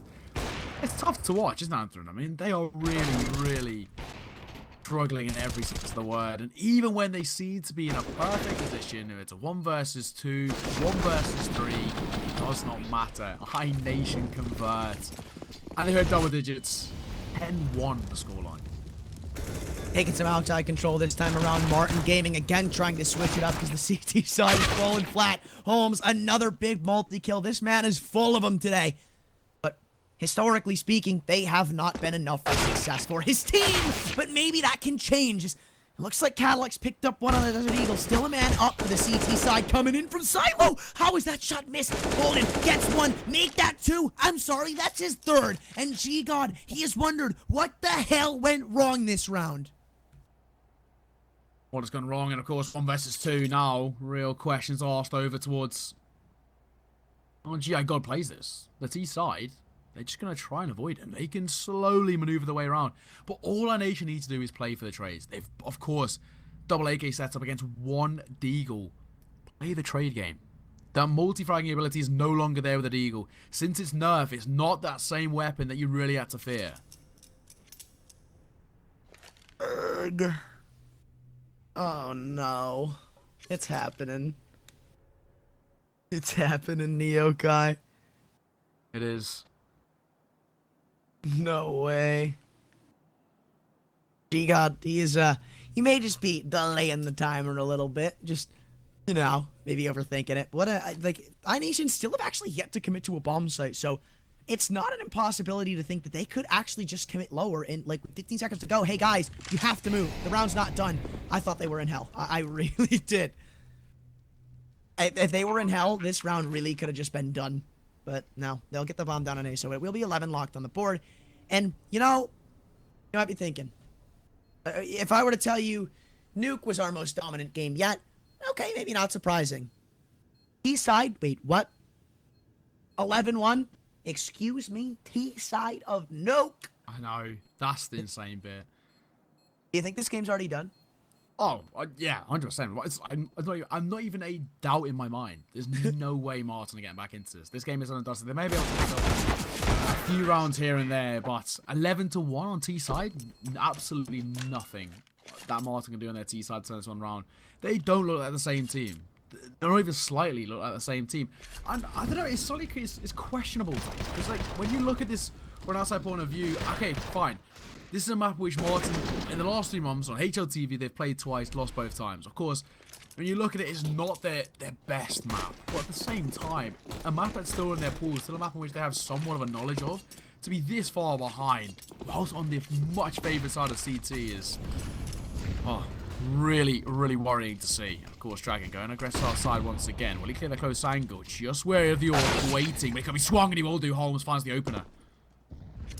Good stuff from Marten, but it has to extend it to something more than that. We have seen time and time again where this has just not been enough for them. And again, me and Neokai probably doing the thing we talked about in the pregame. Molly goes into ramp. Oh, don't go for the peek here, man. It's not worth it. He almost falls. Thankfully, gets away alive, but now they've been able to establish themselves in ramp. Another one comes back. 4-on-4, health low.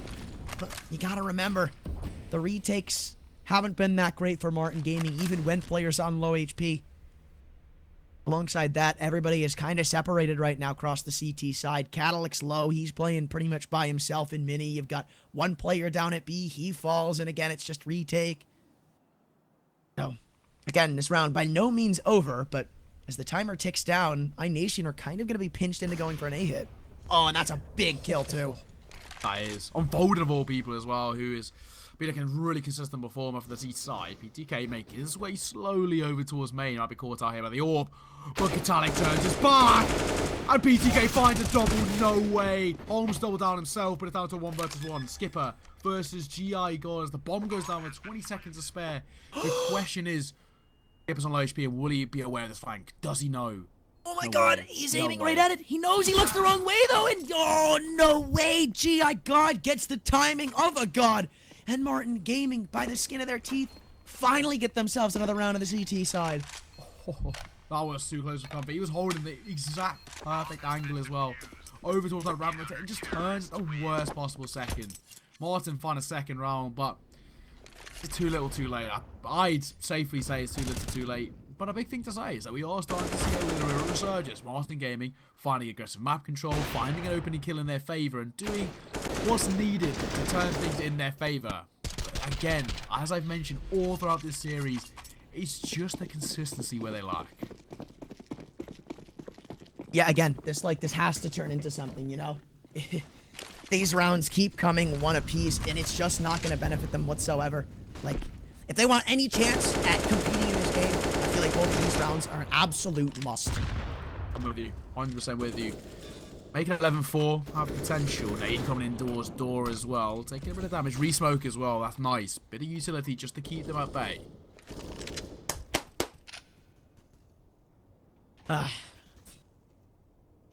Well, he's already fallen to 40 HP, and I just want to take a second to point out, like, look at the frags for Marten Gaming. Past Holmes, nobody is really doing anything, you know? Yeah.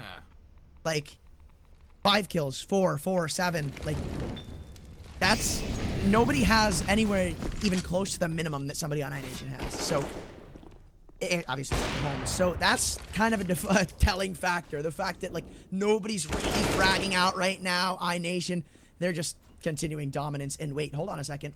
Izuwa was somehow still on A. There's gonna be a big miscom. No way. It's an A take coming out from iNation, but they don't know that Izuwa doesn't know.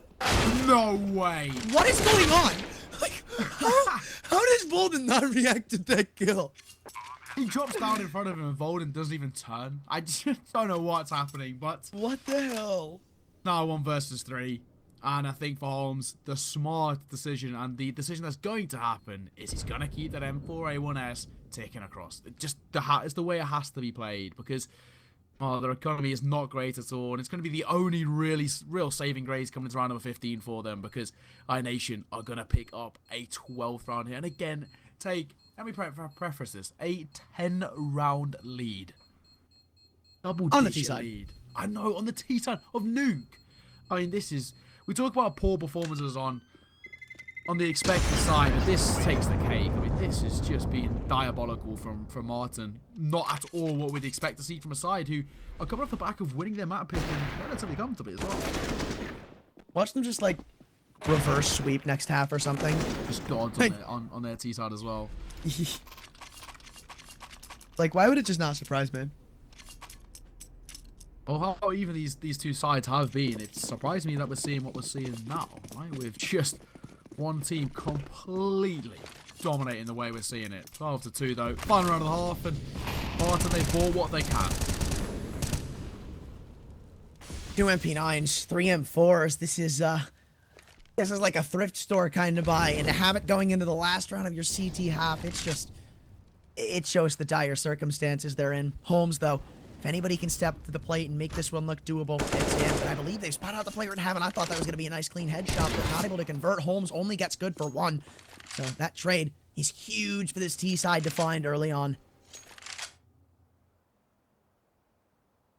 Oh no, and they're going to push in a mini too. Oh, Volden's going to have a couple of names just for absolutely free. No trade inbound. If he would have waited 1 more second too, that would have been a multi-frag, but it's still big nonetheless. 3-on-4. And iNation, with all due respect to them, they don't really get much after that kill comes in, you know? Like, they still don't have lobby. They still don't have B. They're going to have to fight for every inch they want to try to make. Volden, he's going to be the first to lead the charge, too. Maki has a shadow advantage.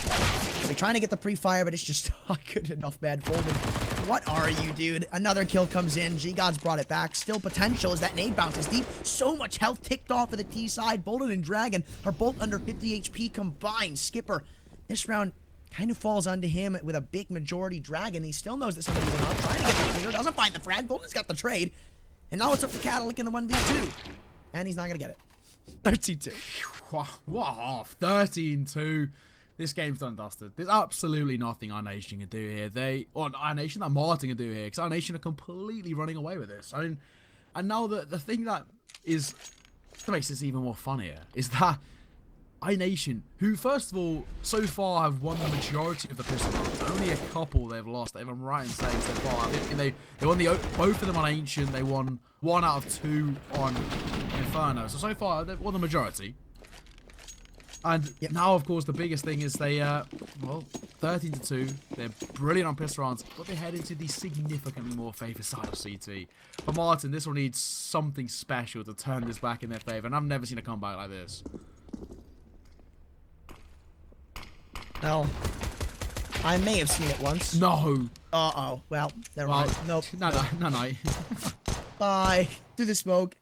Joey just says he's had enough of this series. He's going to try to close it out himself. Bolden spots him going down the ramp. They don't have the bomb, so it's not like there won't be extra cash to work with in the next round. Still, though, 3-on-5, it's still a little undoable at that point. Maybe a couple of 1v1s get isolated. iNation, they are the only way that this round can be lost right now. Only they can lose this round if they try, and they won't be. 1v4, Holmes on the P250. He's even spotted. They're just going to have somebody stick the bomb. Protect the president.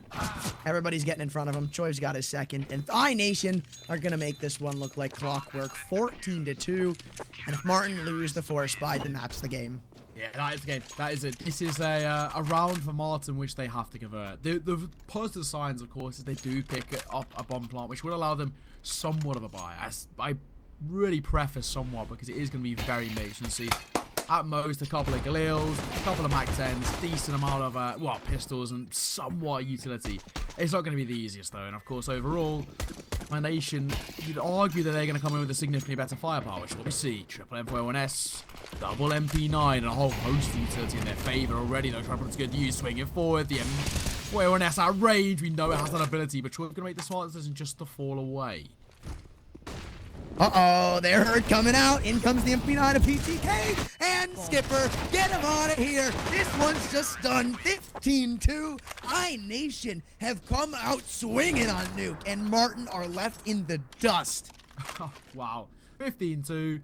Economy shattered, in the bin, dead for the T side. And they're going to be able to pick up, at most, a bit of armor, upgraded pistols, and a bit of utility. Not what they want, not what they need, but it's what they're going to get. And Marten, wow, it's just not been good enough at all. Not at all. iNation 1 round away from taking not only the map, but the series. All right, well, Tech 9s and 2 Deagles are all that stands in the way of iNation. And a quarterfinal berth flashing out of Squeaky. It is going to be an A-hit. Choi is smoked off. Can't find anything on the spam. The A-bomb site is flooded with Ts. Will it be enough? Again, past this util getting thrown in from heaven, there's really not that much left. And PTK struck blood onto Holmes, the biggest fragger of this T side, is now eliminated from the situation. This Molotov, they're just going to let it burn out, let it wait. Bolden's got one coming in from Ram. 2 players still in lobby to be taken down. And this one's it. Marten Gaming, they put up a really good fight to make it this far, but a big choke on Ancient cost them big time. 16-2 on Nuke, and they are sent packing, man. Yeah, exactly. That is